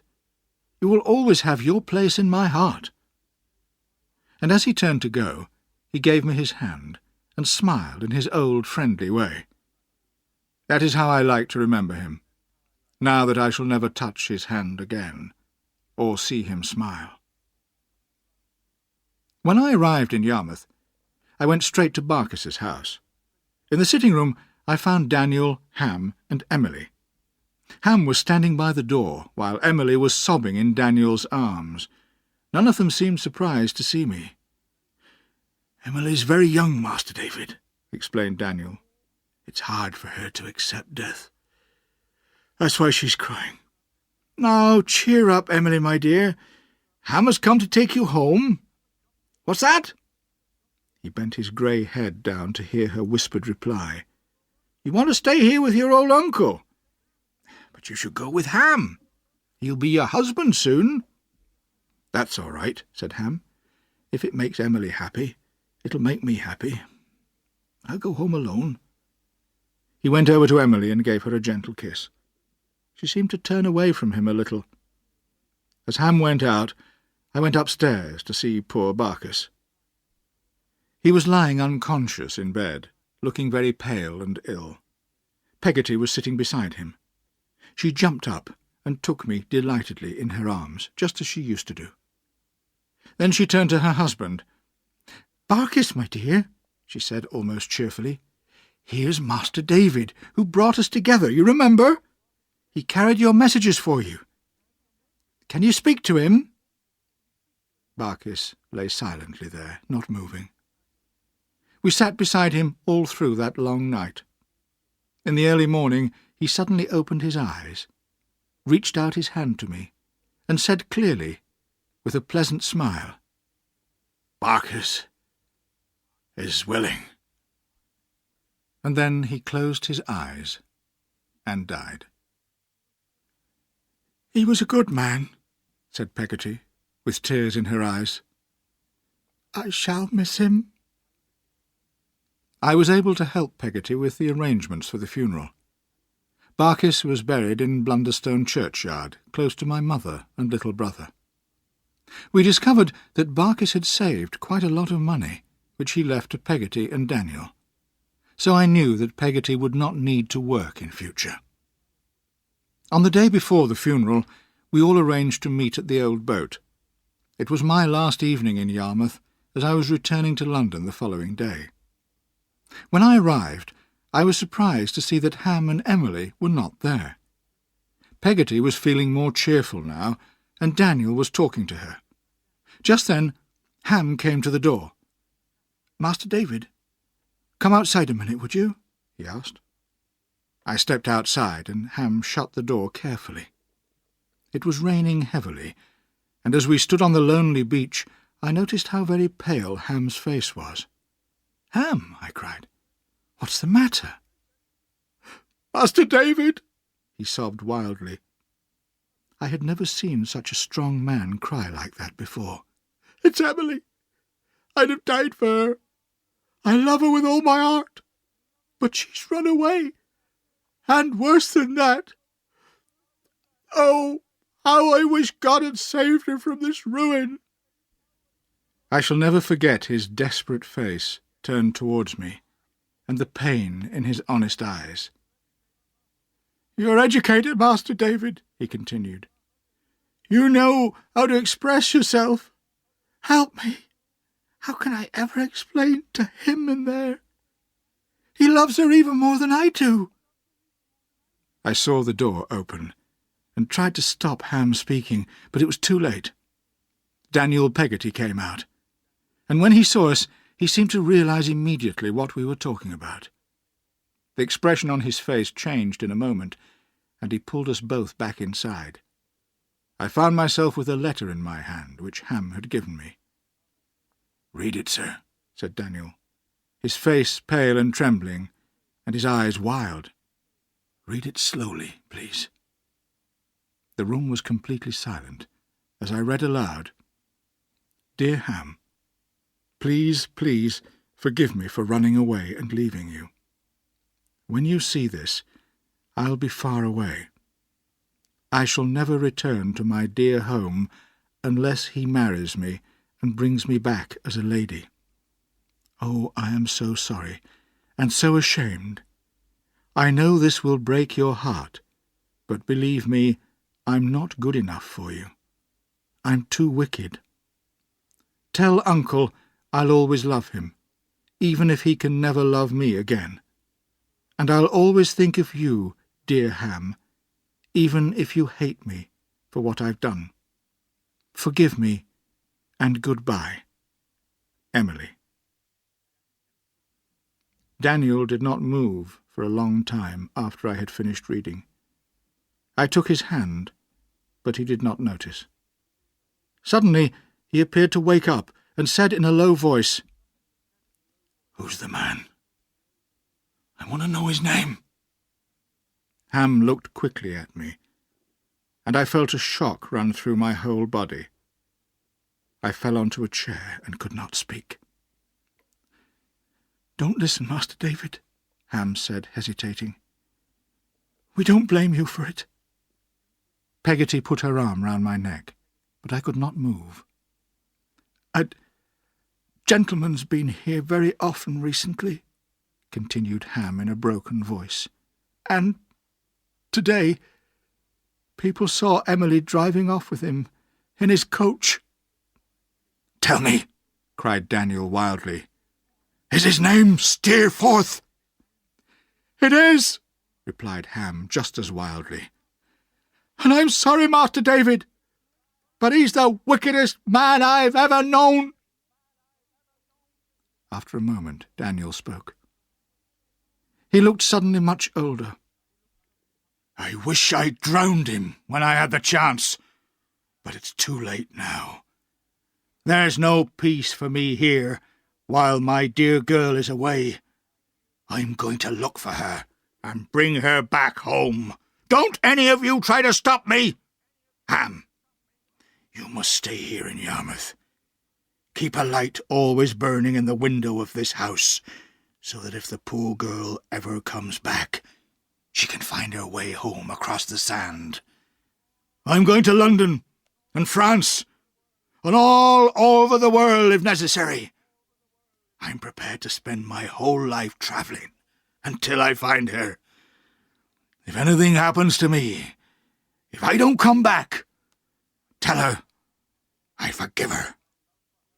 Tell her my love for her is unchanged." And although we all tried hard to persuade him to stay, he refused to listen. He took his coat, hat, bag, and stick, and stepped out into the darkness. We watched him walking along the London road until he disappeared from sight. I often thought of that lonely figure in the next few weeks and months, walking through strange streets in foreign cities, looking for his adopted child. When I thought of him, I remembered his last words to us. "If anything happens to me, if I don't come back, tell her I forgive her. Tell her my love for her is unchanged." Chapter 7. Good News and Bad News for David. All this time I had gone on loving Dora more than ever. The more evil there seemed to be in the world, the more brightly Dora's star shone down on me. I'm sure I considered her a beautiful angel, far above the rest of us poor humans, and I had no real hope of persuading her to love me. Peggotty had come to London with me, as she was feeling rather lonely after Barkis's death and Daniel's departure, and I could not stop myself telling her all about Dora. She was very interested and most encouraging.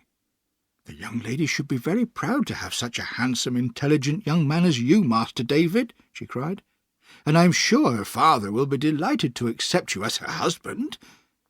But I could not share her hopeful view of the situation. However, a wonderful thing happened. During a long conversation with Mr. Spenlow in the office, he mentioned that it was Dora's birthday the following week, and invited me to a picnic to celebrate it.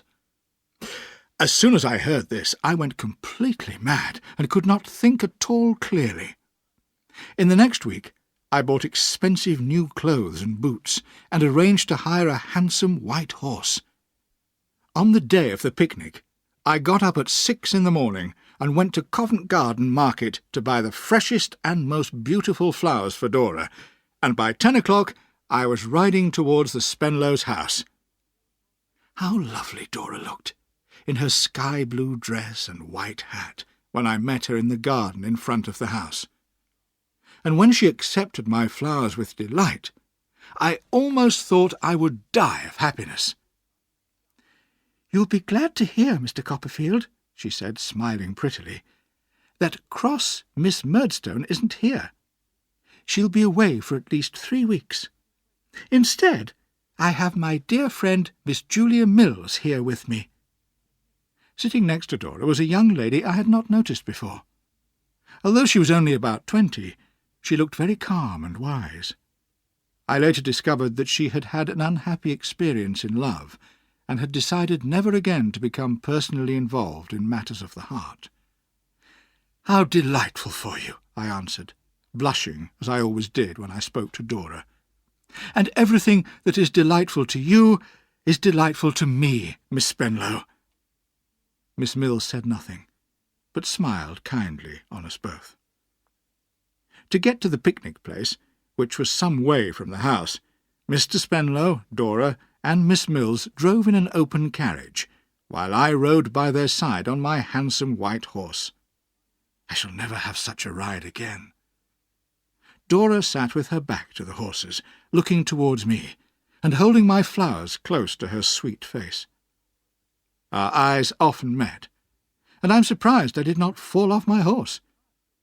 I did not notice the dust, or the road we were taking. Sometimes Mr. Spenlow spoke to me about the scenery, and I replied politely, but I cannot remember what I said.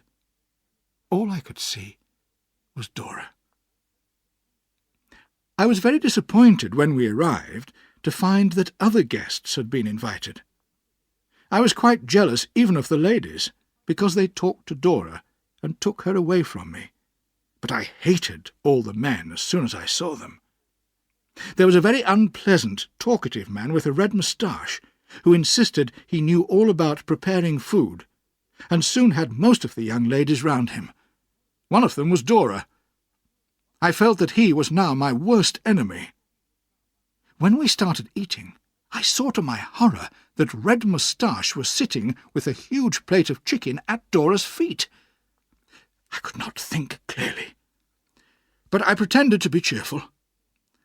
I sat with a young lady dressed in pink, and talked amusingly to her, and looked at her, and fetched her whatever she needed. Sometimes I looked over at Dora, and she looked back at me, but she had Red Moustache, and I had the young lady in pink. After the meal, the young lady's mother took her away, and I walked alone into a wood, feeling angry and desperate. I was just planning to ride away on my handsome white horse, although I did not know where to, when I saw Dora and Miss Mills coming to meet me. "Mr. Copperfield," said Miss Mills, "you are unhappy."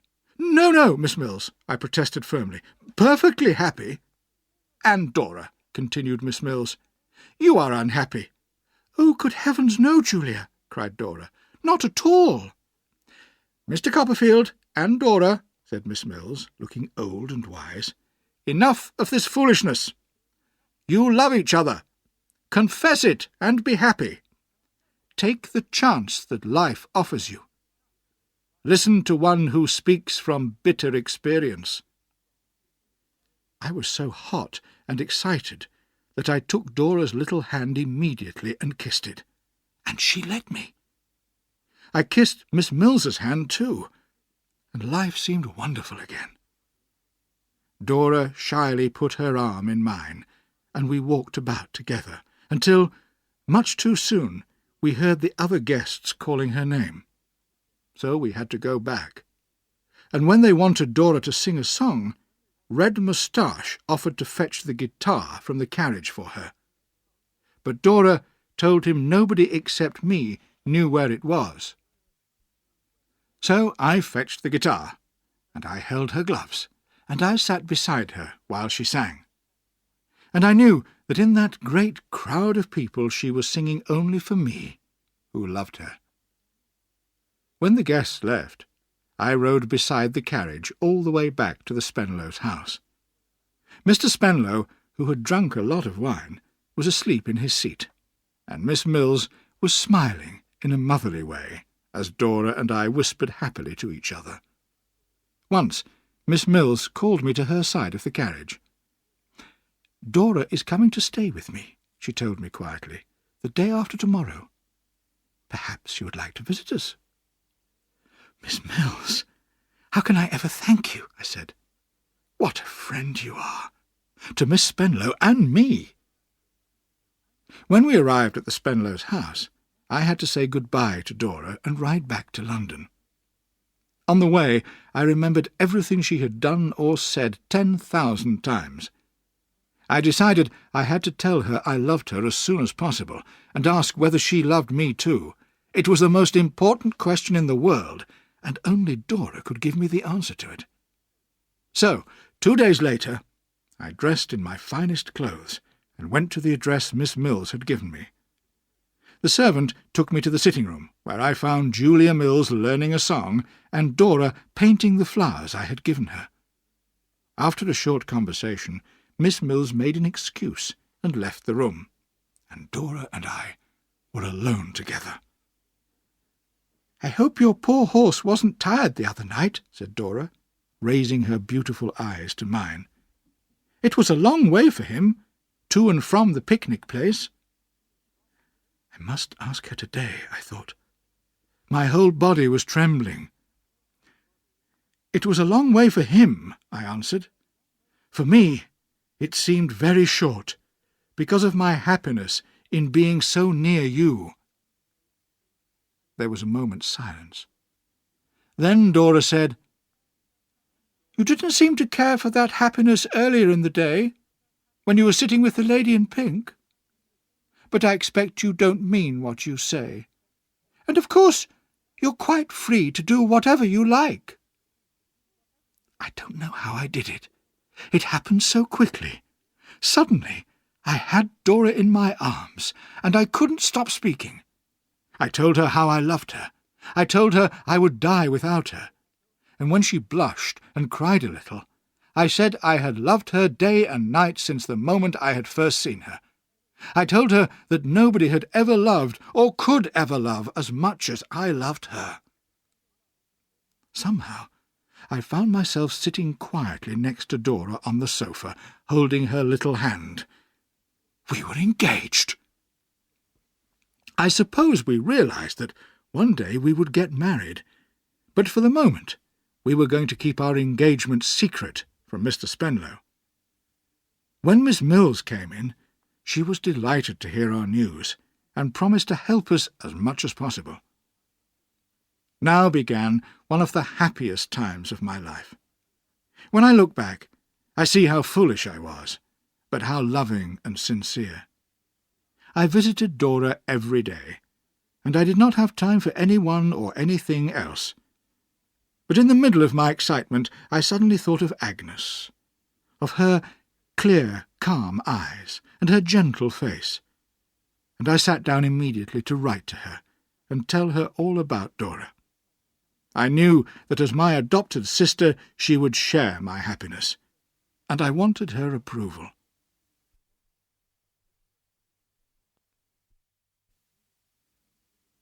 One day, when Peggotty and I were having tea in my flat, Tommy Traddles came to visit me. "My dear Copperfield," he cried, "I've been several times before, but you've been out." "My dear Traddles," I replied, "yes, I'm very sorry. I've been visiting my... Miss D, you know." "I expect she lives in London, doesn't she? Mine, that's Sophie. Beautiful name, isn't it? Mine lives in Devon, I think I told you, so I don't see her very often. She really is the dearest girl. She's very busy at home, you know, looking after the other 9 children, and her mother, who's unable to walk." "What a wonderful girl she must be," I agreed politely. "And tell me, Traddles, how is Mr. Micawber?" "I'm not living in his house at the moment," said Traddles, "because his creditors demanded payment of his debts recently, and he had to move to another house. To avoid these unpleasant men, he's even changed his name to Mortimer, and he only comes out of the house after dark, wearing glasses." "So nothing has turned up for him yet. And what about the money you lent him, Traddles?" "I'm afraid I may not get it back. But Mr. Micawber promises to give it back one day. He's a fine, honest man, isn't he?" And Traddles looked hopefully at me. Before I could reply, we heard footsteps on the stairs. I was very surprised to see my aunt coming upstairs. She was carrying 2 cases and her cat, and was followed closely by Mr. Dick, carrying 2 more cases. "My dear aunt," I cried, "what an unexpected pleasure!" We kissed each other, and I shook hands with Mr. Dick. Traddles left quietly, as he could see we would be discussing family matters. Peggotty made some more tea for my aunt, who had sat down heavily on her cases. "Dear aunt," I said, "make yourself more comfortable. Sit in an armchair, or sit on the sofa." "Why do you think I'm sitting on my cases?" she asked, looking seriously at me. I shook my head, unable to guess. "Because what I'm sitting on is all I have. Because I've lost all my money, my dear." I couldn't have been more shocked if the house and all of us in it had fallen into the River Thames. "Yes," continued my aunt, putting her head calmly on my shoulder, "I'll tell you all about it tomorrow, David, but tonight we must find a bed for Mr. Dick, and I'll sleep here to save money." So that night my aunt agreed to take my bed, while I planned to sleep on the sitting-room sofa, and I took Mr. Dick to a neighbour's house to rent a room. When I returned, I found my aunt walking up and down in front of the sitting-room fire. "That Peggotty woman is very fond of you, David," she said. "She's been offering to give us some of her money, the money she inherited from her husband. Of course, I refused at once, but she's a good woman. And she's been telling me about the trouble at Yarmouth." "Yes, poor Emily," I could not stop myself saying. "Silly Emily, you mean. But I'm sorry for you, because you cared for her once. And now Peggotty tells me you're in love again." I blushed. "I love Dora with all my heart, Aunt." "I suppose the little thing is very lovely, is she?" "No one can imagine how lovely she is." "She isn't at all silly, is she?" asked my aunt. I had never considered this possibility before, and could only repeat what my aunt had said. "Silly, aunt?" Well, I only ask," replied my aunt gently. "David, you're very loving, like your poor mother, and you need a good, serious, sensible person to love." "Aunt, if you only knew how sensible Dora is," I replied. "Oh, David," she answered, "blind, blind, blind." This made me feel a little uncomfortable, but I was glad she knew my secret. I thought perhaps she was rather tired, so I said good night. She went to my bedroom, and I lay down on the sofa. How miserable I was that night. I knew I should be thinking of my poor aunt's situation, but I could not prevent myself from thinking of Dora. How could I marry her if I had no money, no expensive clothes to wear, no handsome white horse to ride, or flowers to give her? The next morning I got up early to have a walk in the fresh air, and on the way home a carriage stopped beside me, and Agnes Wickfield got out. I immediately felt better when I saw her beautiful, calm face smiling at me. She had heard that my aunt was in trouble, and had come to London to see her. We walked together to my flat. "You know that Uriah Heep is my father's partner now," she said quietly. "His influence over my father is far too great. Father is much, much worse. He looks years older, and I'm afraid that, encouraged by Uriah, he drinks more than ever. Uriah and his old mother live with us now, so I can't always be with Father to protect him from whatever Uriah is planning. I just hope that love and truth will always be stronger than evil."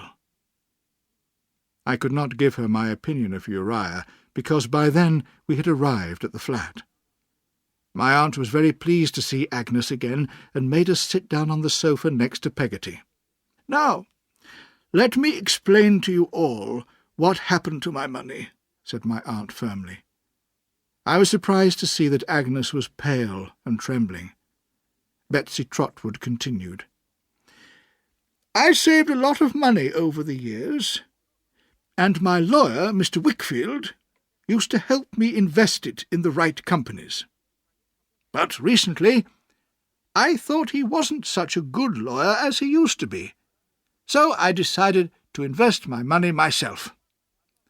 What a lot of mistakes I made! Who knows where it's gone? In gold and foreign banks and so on. It's no good worrying about it, but I can tell you, there's nothing left." The colour was beginning to return to Agnes's face.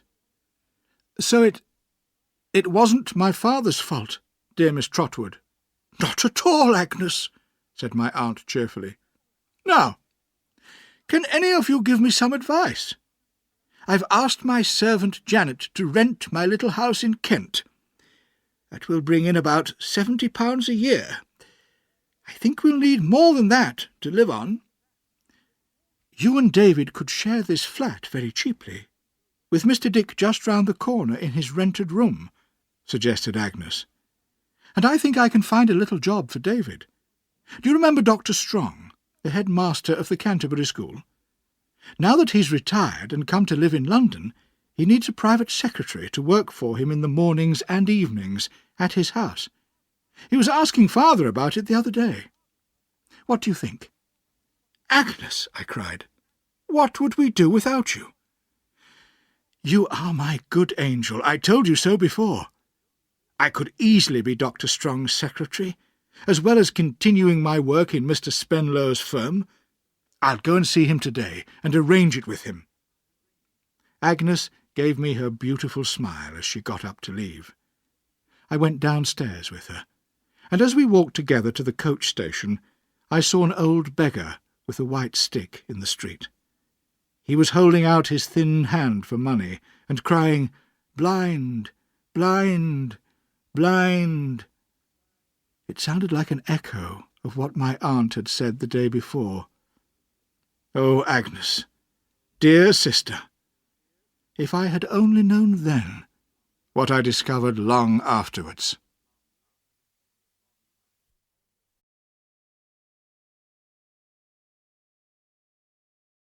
Chapter 8. David's New Life. With Agnes's encouragement, I felt much stronger, and no longer depressed. My life now had a purpose. I intended to work as hard as I could to help my aunt and to earn enough money to marry Dora.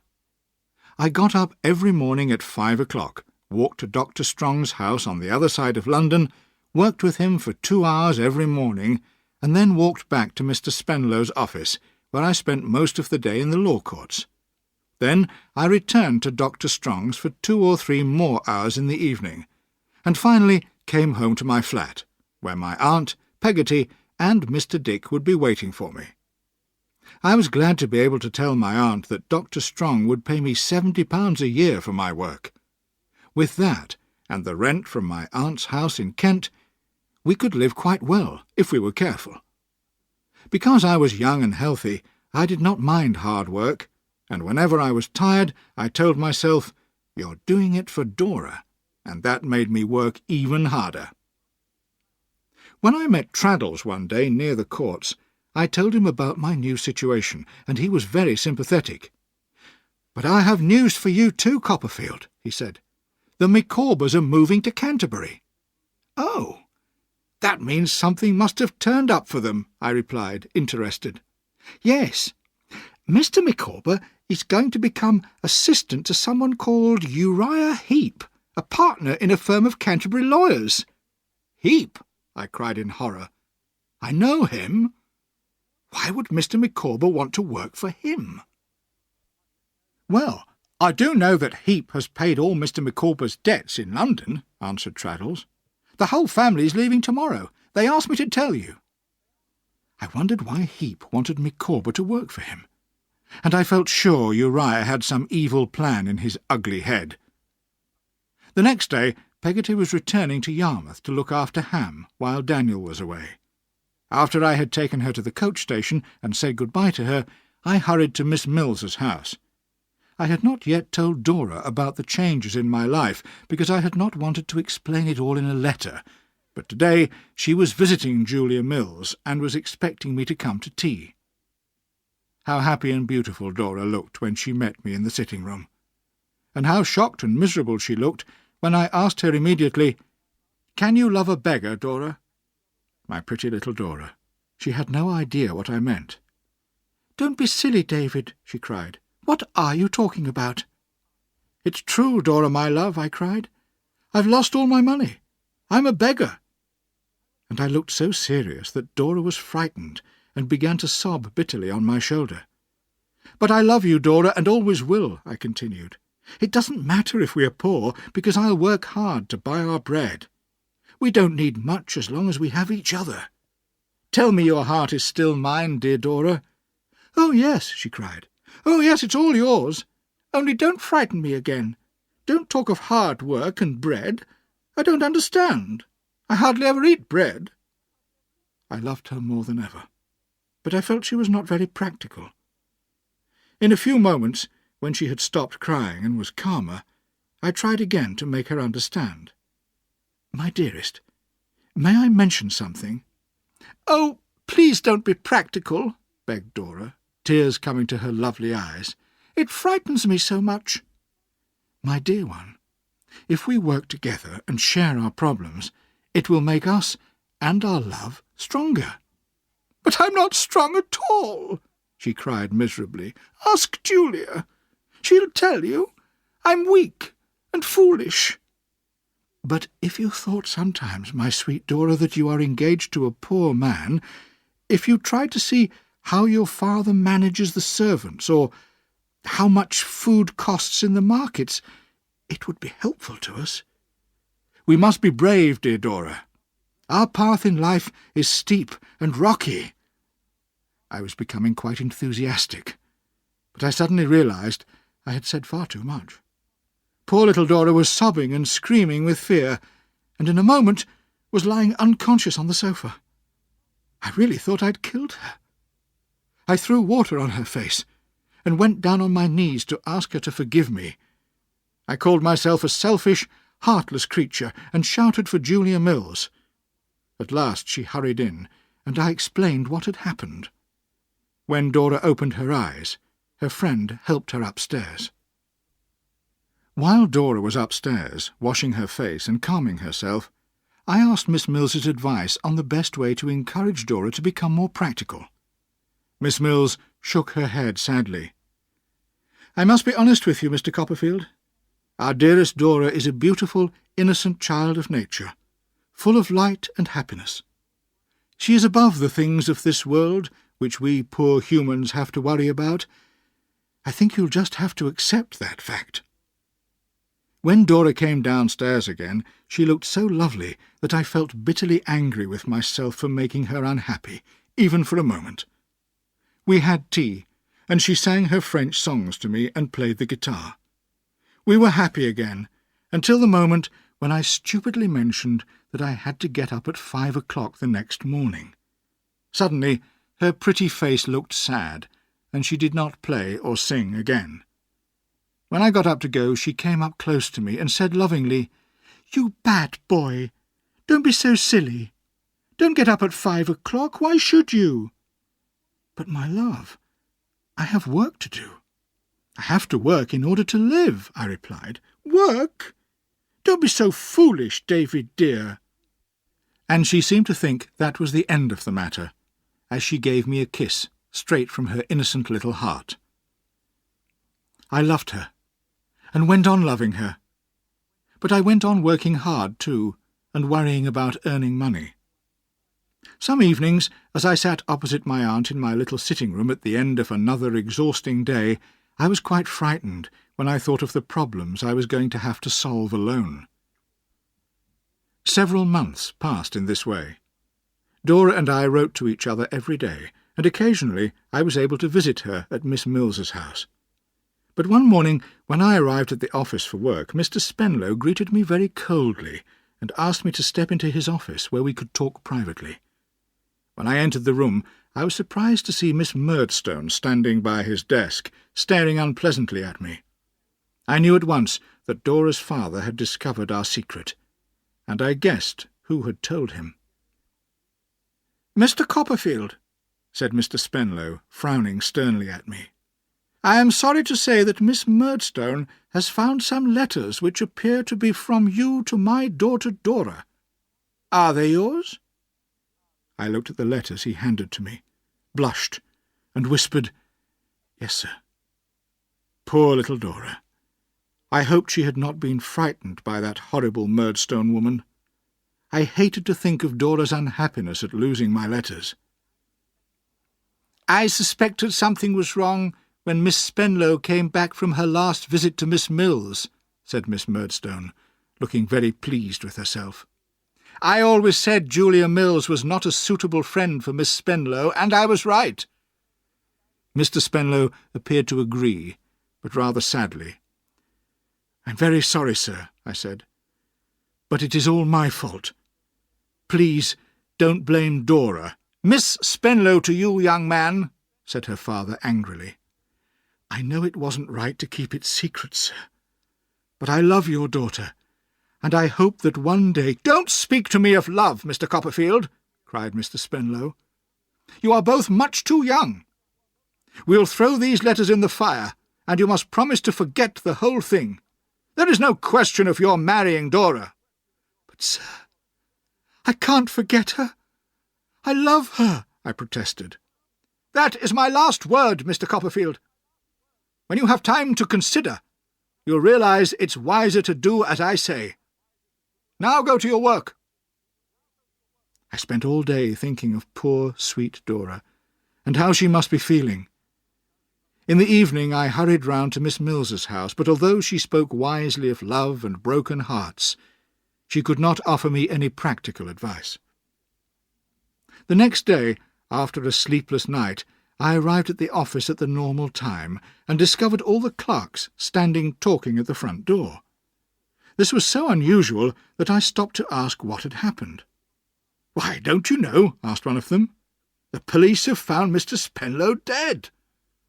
I fell back, shocked. "You look very pale, Mr. Copperfield," said another. "Sit down here, sir." Tell me what happened," I gasped. "Well, he went into town to dinner last night, and the carriage and horses came back at midnight without him. He was driving himself, you see. So the servants went to look for him, and found him dead in the road. Must have been ill, and have fallen out of the carriage.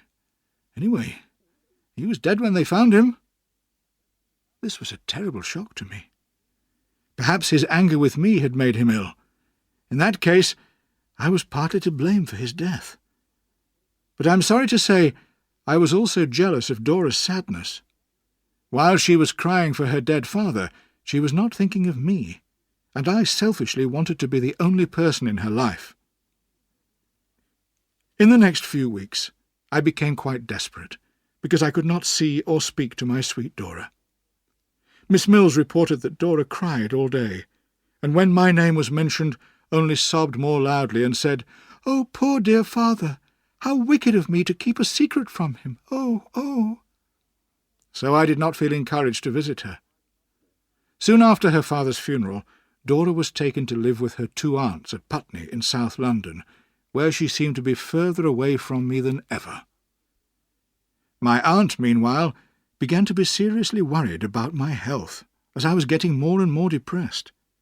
So she suggested I should go to Dover for a few days to make sure that her house was still in good condition, and then to Canterbury to visit the Wickfields. I agreed willingly, as I was always happy to see Agnes. It was easy to take a few days' holiday from my work at the law courts and with Dr. Strong. I was glad to find that the person who was renting my aunt's house in Dover was looking after it well. I was then free to continue my journey to Canterbury, that beautiful ancient city, which seemed very little changed since my school days. The soft, clean air made me feel better than I had done for weeks. When I arrived at the Wickfields' house, I found Mr. Micawber in Uriah Heep's old office. We were pleased to see each other, but we both felt a little embarrassed. I realised that he did not want to talk about confidential matters concerning the firm of Heep and Wickfield, and he knew that I disliked his employer, Heep. So conversation was difficult, and in the end I was glad to leave him and go upstairs to look for Agnes. I found her in her sitting-room, and she looked up at me with such a warm welcome in her smile that I was very moved. "Ah, Agnes," I said, "I've missed you so much recently. You helped me such a lot in the old days that I suppose I never learnt to think for myself. I always feel I need your help and advice. I get into such trouble, and I get so worried, and have so little confidence in myself. But when I'm with you, you give me purpose. You make me strong. What is your secret, my dear adopted sister?" Agnes gave me her hand, which I kissed, and she went on in her sisterly way to listen sympathetically as I told her everything that had happened in the past few weeks. As usual, she knew the right thing to do. She advised me to write to Dora's aunts, to ask if I could visit Dora occasionally, and she encouraged me in my hopes of marriage. I felt again that peace which Agnes always brought to me. We had not been sitting together long when Mrs. Heep came in. She did not leave us for a moment all that evening, and I wondered whether Uriah had told her to watch over us. Whenever I looked at Agnes's lovely face, I saw Mrs. Heep's evil black eyes staring at me. The next day Mrs. Heep did not leave Agnes and me alone even for a minute. The Heeps, mother and son, seemed to me like 2 ugly great black birds hanging over the house, and they made me so uncomfortable that I went out for a walk in the afternoon. I was walking along a path near the house, wondering if I should warn Agnes about Uriah's plan of marriage, when I heard footsteps behind me, and turned to see Uriah himself running after me. "Wait for me, Mr. Copperfield!" he cried. "Actually," I said, "I came out to be alone." "Ah," he said with his oily smile, "you don't like my mother being there all the time, do you?" "No, I don't," I replied, not caring if I sounded rude. "But you see," he continued, "in my humble position I have to be very careful. I'm not married to my Agnes yet, and you're a dangerous rival, Mr. Copperfield." "What?" I cried in disgust. "You allow Miss Wickfield no peace in her own home because of me? Don't you realise I think of her as my very dear sister, nothing more? Let me tell you, I am engaged to another lady. There! Is that enough for you?" "Oh, Mr. Copperfield," cried Uriah, gratefully shaking my hand with his cold, fishy one. "I'll tell Mother to stop watching you at once. Why didn't you tell me that before? I know you've never liked and trusted me as I've liked you." We returned to the house together in silence.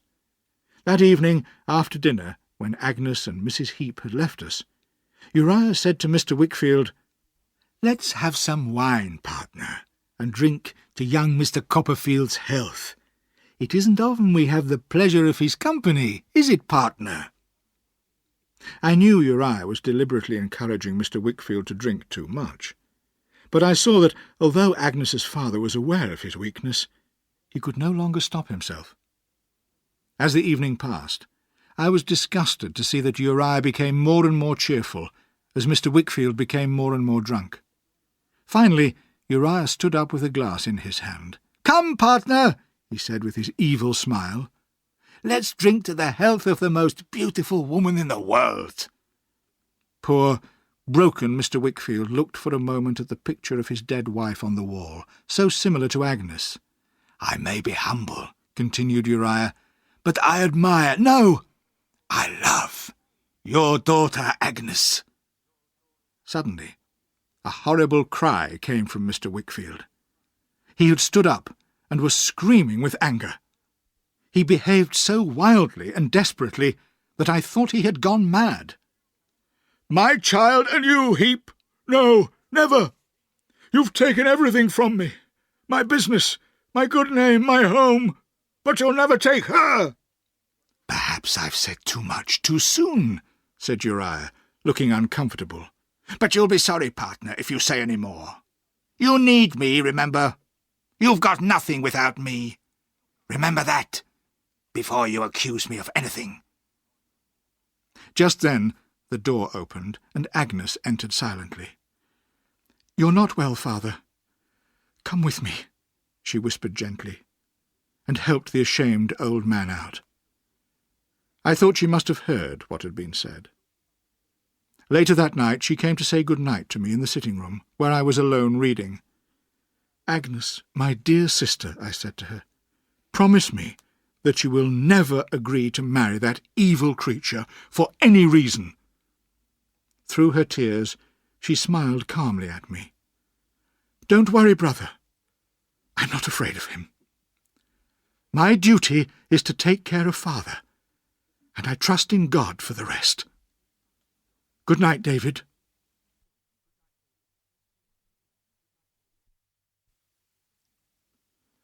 Chapter 9. David Gets Married. When I returned to London, I was delighted to discover that Dora's aunts had decided to allow me to visit her. So, every Saturday and Sunday, I walked to their house in Putney and spent the afternoons there. Sometimes Dora sang or played the guitar, sometimes we walked by the river, and sometimes I brought Traddles or my aunt with me. What happy times they were! Mr. Spenlow had seemed a very rich man to me, but when he died, the lawyers discovered that Dora would not inherit much from him after all, as there were many debts to pay. So I did not feel worried that anyone would suspect me of marrying Dora for her money. Mr. Spenlow's firm lost a lot of business after his death, and I realized I would have to find another profession. I had always been good at writing, so I continued as secretary to Dr. Strong, and also began reporting what was said in Parliament for the daily newspapers. I even wrote some stories, which were published in magazines, and was very pleased with the money I was earning. The months passed, and I reached my 21st birthday. Traddles was still studying to be a lawyer, and still hoping to marry the dearest girl in the world. I had moved out of my flat into a pleasant little house, and at last Dora's aunts had agreed to our marriage. I was looking forward to the happiest day of my life. The next few days went by very fast in a mist of excitement and happiness. My aunt and Mr. Dick moved into an even smaller house near mine, and Peggotty travelled from Yarmouth to be present at my wedding. I had always wanted Agnes to meet Dora, so I was glad when they met the day before the wedding. It was beautiful to see Dora's pretty face next to Agnes's calm one, and Dora whispering her secrets into Agnes's ears, as a child does to its mother. But after Agnes had gone to see my aunt, Dora said seriously to me, when we were alone, "Perhaps if I'd had Agnes as a friend when I was younger, David dear, I wouldn't be so foolish and silly." "But I love you as you are, Dora," I replied. "I wonder why you ever fell in love with me." "Because nobody can see you and not fall in love with you." "But if you'd never seen me, David, I wonder who you'd have married." I laughed and kissed her pretty lips, and she was soon as cheerful as usual again. I cannot remember much about the wedding, except Dora by my side, in her beautiful dress and with a blushing face. Only when we were driving away from Putney together did I wake from the dream. I believed it at last. It was my dear little wife I was sitting next to, whom I loved so much. It seemed strange to return from our week's holiday and to find myself in my own small house with Dora. It was difficult to believe that we were going to spend the rest of our lives together. But soon I realized that married life was not as comfortable as it appeared. Neither Dora nor I knew anything about managing the house.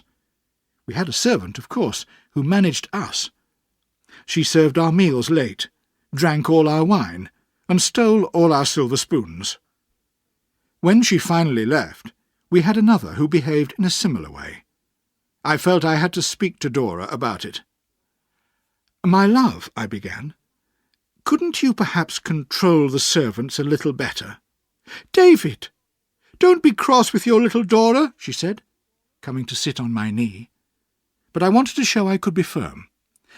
"My sweet Dora, I really do think you should do something. I mean, yesterday I had no supper at all because the beef was burnt, and last week, when Traddles came to dinner, the meat wasn't cooked at all. You knew before you married me what a silly girl I am. You shouldn't have married me if you were going to be angry with me. I don't think you love me at all." And large tears ran down her pretty little face. "Dora, my love, of course I love you. Don't cry." I could not continue our conversation then.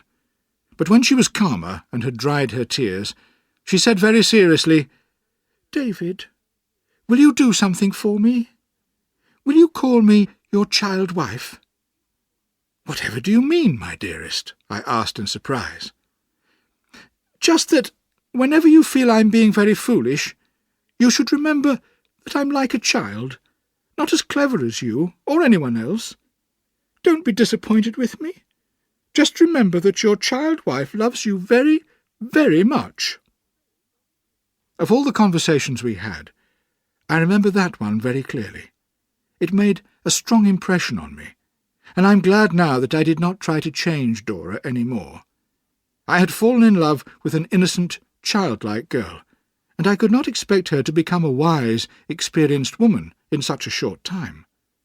But this meant that I had to carry all our problems on my own shoulders, and sometimes I felt sorry that I did not have a real partner in life with whom to share these worries. At about this time, my first book was published, and was a great success. Dora and my aunt were equally proud of me. I was becoming, however, rather worried about Dora. She had been ill for some time, and did not seem to be getting better. She was not strong, and could not walk anywhere by herself. I began to carry her downstairs every morning, and upstairs every night, and my aunt came every day to look after her. My little wife was still very pretty and cheerful, but I knew how light she was, and how weak. I began to fear she would not be with me for much longer. Early one morning, when I was walking in the garden, I saw Daniel Peggotty opening the gate and coming towards me. His clothes were dusty, and he looked older than before, with white hair escaping untidily from under his hat. But his face was brown, and he looked healthy and strong. "Master David," he said gladly when he saw me, "I have come to tell you. You were always our friend. I've found her." "You found little Emily!" I cried delightedly. "But where? And how?" "I heard she'd travelled with that wicked Ch.4 through Italy, and lived there for a while. But in the end he became tired of her and left her. She didn't know what to do or where to go, poor thing, but she came back to London. And that's where I found my dear child. Because I've been all over Europe looking for her, but I knew she'd come back to England one day. So every night I've been searching the city streets for her, and last night I found her, hopeless and exhausted, on a bridge looking down into the river. If I hadn't found her then, I don't like to think what she would have done. But God was looking after my dear girl, and she's safe with me now." He passed his strong hand over his eyes and smiled at me. "I've planned what we'll do, Master David, and I want to tell you about it. Emily and I are going to Australia. It's a new country where nobody knows anything about her past. We'll be able to start a new life together. We'll be leaving in about 6 weeks." "Very sensible," I said. "And what about the rest of your family? Are Ham and Peggotty going to Australia too?" "No, they aren't. Poor Ham will never be the same again. I really think his heart is broken. But he's got a good job, and he's very popular in Yarmouth, so he'll stay there. My sister wants to stay too, partly because of you, Master David, and partly to look after Ham. She cooks and cleans for him in Yarmouth, you know." "Well, my friend," I said, shaking hands firmly with the old boatman, "I wish you and Emily all the best in your new life." "I'll do my duty, whether I'm in England or Australia," said Daniel, "and I'll never be separated from my little Emily again." Chapter 10. Death and Discovery. Traddles and I had both received rather strange letters from Mr. Micawber, in which he asked us to come to Canterbury with my aunt. At this meeting, he said, he would show to all of us the proof of Uriah Heep's wickedness. Dora was too ill to come with us, so Traddles, my aunt, Mr. Dick, and I travelled to Canterbury by coach, spent the night in a hotel there, and arrived punctually at the Wickfields' house the next morning. Mr. Micawber met us at the door, and showed us into Uriah Heep's office. Uriah himself seemed rather surprised to see us, but pretended to welcome us as old friends. Mr. Micawber brought Agnes into the room too, and then stood firmly by the door. "Don't wait, Micawber," said Uriah to his assistant. But Mr. Micawber did not move. He stared coldly at his employer. "Did you hear what I said, Micawber?" said Uriah angrily, his little eyes becoming redder, while his long face went very pale. "Yes," replied Micawber, "but I don't choose to leave. Listen to me, Heep. I don't care if I lose my job. I don't wish to work any longer for the wickedest man in England." Uriah fell back, shocked. Looking slowly round at us, with a dark, evil expression on his face, he said, "I see. You've all arranged this between you, but I know who to blame for this. It's you, Copperfield. You're jealous of my new position, aren't you? But I know things about all of you which I can use against you. For example, I know about your father's business mistakes, Miss Agnes, and I know about your past in the warehouse, Copperfield. So be careful. I warn you all."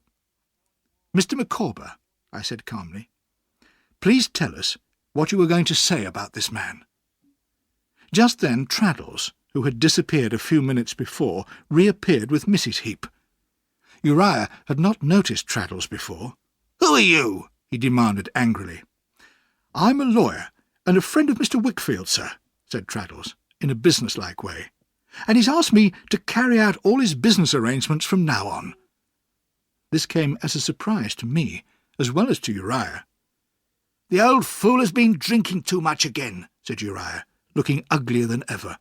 "You can't believe anything he says. And you've bribed my assistant, I suppose, to speak against me." "It's you who've been dishonest," said Traddles firmly, "as we shall hear from Mr. Micawber."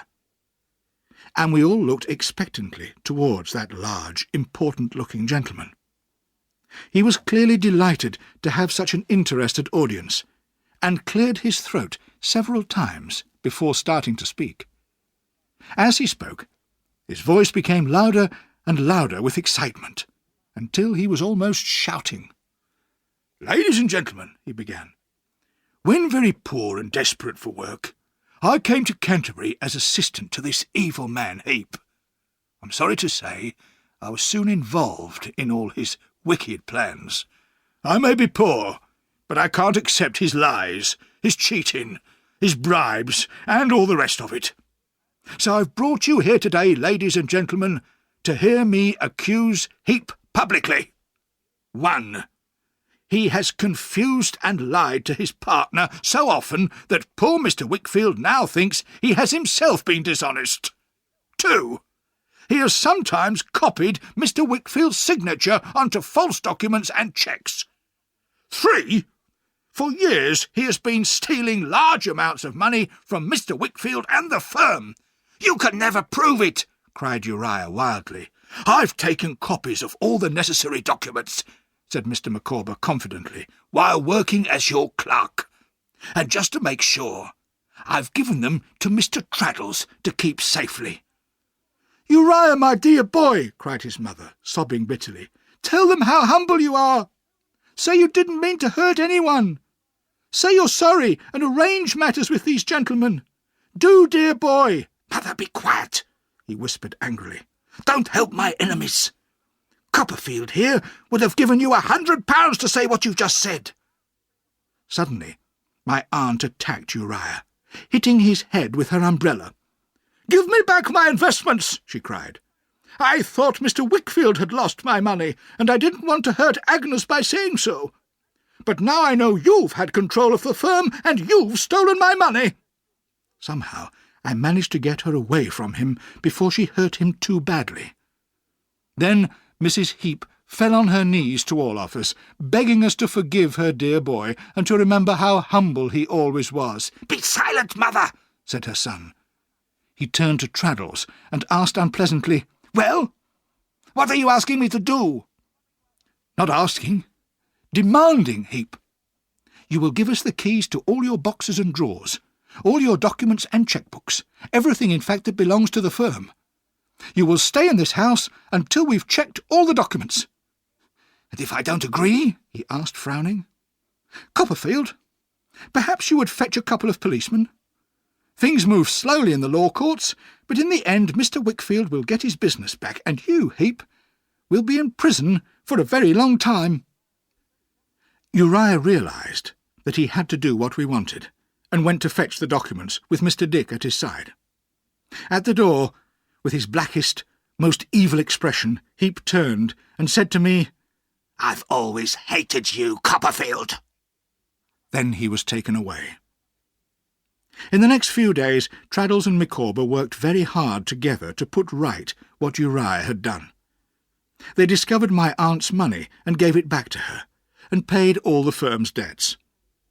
Mr. Wickfield decided to sell his business and retire.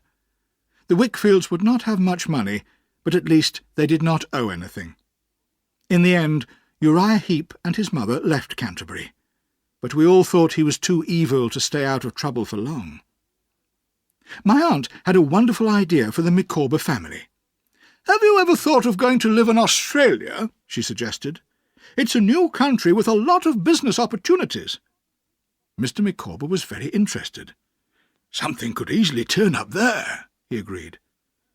My aunt generously offered to lend him the necessary money to pay for the journey, and the whole Micawber family started planning and packing immediately. When I returned to London, I realised my poor Dora was much worse.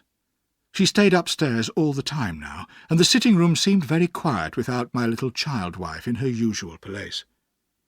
One day, when I was sitting with her in her room, she said lovingly, You know, David, dear, I'm afraid I was too young.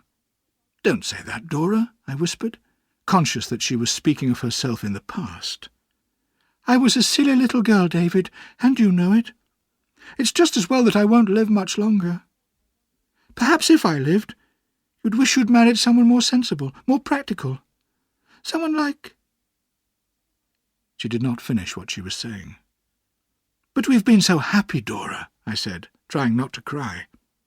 She took my hand and kissed it. "We have, haven't we? David, do you think if you asked Agnes, she'd come and see me? I have something particular to say to her." "Of course, my love. I'll write to her tonight." Agnes came the next day, and went straight upstairs to see Dora. Although the doctor and my aunt had told me there was no hope that Dora would live, when I held her hand and saw her love for me in her innocent blue eyes, I could not believe she would be taken from me. But when Agnes came downstairs so calmly and silently, and said nothing, but raised her hand and pointed upwards, I knew. It was over, and I remembered only darkness for a long time afterwards. In the middle of my terrible sadness, I received a message from Emily. She asked me to take a letter from her to Ham, her last words to the man who had loved her so much, before she and Daniel left England for Australia. They were sailing in 2 weeks' time, and the Micawbers were going on the same ship. I remembered my childish love for little Emily, and agreed to do what she asked. The weather was very stormy as I travelled through the night to Yarmouth. Several times the coach was almost knocked off the road by the wind and the rain. By the time we arrived in Yarmouth, most of the local people were in the streets, afraid to stay in their houses in case the roof or the chimney blew down. Many women were crying, afraid for their husbands or brothers who were out fishing in their small boats. The sea itself, with its huge waves crashing noisily on the beach, frightened us all very much. I went to the hotel and tried to sleep a little after my tiring journey, but the wind made so much noise that I could not sleep, and I went down to the beach again, where a lot of people were standing together, watching the waves. By now the storm had got even worse. "2 ships have gone down, sir," a local fisherman shouted to me, "a few miles away. We couldn't save any of the men on them. The waves were too high, and look, there's another." And suddenly I gasped in horror. I could see a great ship which had been pushed violently onto the rocks by the waves. It was in danger of falling back into the waves, or of breaking in half at any moment. Several figures were visible on the ship, especially one very active, curly-haired young man, who seemed to be giving orders. The crowd on the beach cried out as the ship rolled, and a huge wave swept over it, carrying the men into the rushing water. In a moment the only figure we could see was the curly-haired young man, holding desperately on to the side of the ship and calling for help. What could we do? It was certain death for any man to enter those waves. Just then I saw Ham Peggotty running through the crowd to the edge of the water. One end of a rope was tied around his waist, and the other end was held firmly by 3 strong men standing on the beach. "No, Ham!" I cried, trying to hold him back. "Don't try to rescue that poor sailor. You'll kill yourself." "Let me go, Master David," he replied cheerfully, shaking both my hands. "If God thinks it's time for me to die, then I'm ready. Friends, I'm going in. Give me more rope." He dived in under a great wave and swam strongly towards the ship. In another moment he would have reached it, when a high green hill of water appeared, and the ship went down with a great crash.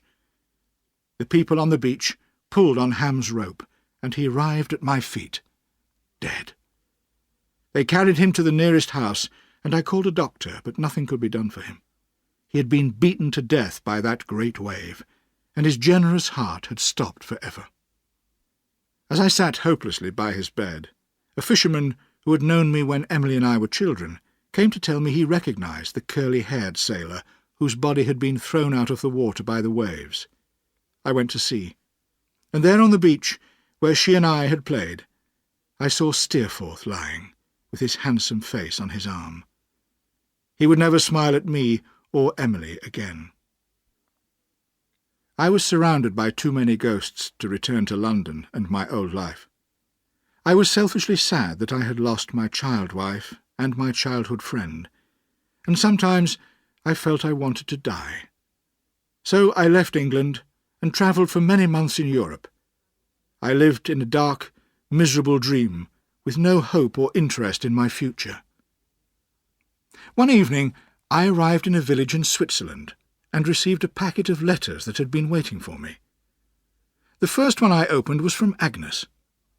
She gave me no advice, but she told me simply that she trusted me to find a purpose in life, and that she would always be proud of me and love me as a sister.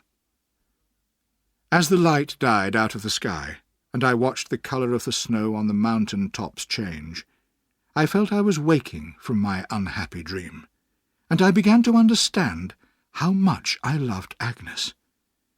She had been the one who had always guided and supported me, and now I realized I needed her love for the rest of my life. Had falling in love with Dora been a mistake? We had both been very young, it is true. I had always called Agnes sister, and now perhaps I no longer had the right to ask whether her love for me was more than sisterly. However, I decided to return, and travelled home to England after 3 years of absence. I was delighted to find that Traddles had married his Sophie and was doing well as a lawyer. My aunt had moved back to her old Dover house, and was living happily there with Mr. Dick and Peggotty. When I visited my aunt, I took the opportunity of asking her about Agnes. Has she any young man she'd like to marry?" I asked as lightly as possible. My aunt looked carefully at me as she replied, "I suspect she has, David. She's never mentioned it to me, but I feel sure she's going to marry soon." I was firm with myself and did not show my feelings. I borrowed a horse and rode to Canterbury to ask Agnes myself. When I saw that beautiful, gentle face again, I knew I had come home. I knew how dear she was to me, and would always be. "Agnes," I said, "I am so grateful to you for making me what I am, for helping me to be good. But I think you have a secret. Let me share it, Agnes, as your brother. Tell me whom you love." Agnes turned away from me and burst into tears. Somehow these tears did not sadden me, but gave me hope. "My dear Agnes, don't cry." "David, leave me. I can't talk about it now," she sobbed. "Agnes, you're dearer to me than anything in the world. Don't think I'll be jealous of any man you choose to marry. I only want you to be happy." She had stopped crying now and was calmer. "If I have a secret, David, it is not a new one. It has been my secret for a long time. I was wild with hope. Not a new one. Did she mean, dearest Agnes, dare I hope to call you more than a sister?" She was in my arms and sobbing again, but this time with happiness. "I went away, Agnes, loving you. I returned home, loving you." We held each other for some time, sure now of each other's love. "There is something I must tell you, David," she said gently, looking calmly into my face. "I have loved you all my life," she added, "and something else. Before our sweet Dora died, she asked me, can you guess, to fill the empty place in your heart." And Agnes laid her head on my shoulder and cried, and I cried with her, although we were both so happy. My story has almost come to an end. I have published several books now, and am a well-known writer. Agnes and I have been married for 20 years and live in perfect happiness, with our children around us. We have heard from Daniel Peggotty in Australia. He and Emily have made friends there and are happy. Mr. Micawber has become an important figure in a large Australian town, and his family are quite used to living there. My aunt, Mr. Dick and Peggotty are all white-haired and old now, but still very fit, and they love playing with our children whenever they can. My old friend Traddles has 2 sons of his own, and will soon become a judge. When I think of my friends and family, Agnes's lovely face shines above them all. She is here, next to me as I write, and I hope that when my life comes to its end, she will be with me in the shadows, pointing upwards to the light.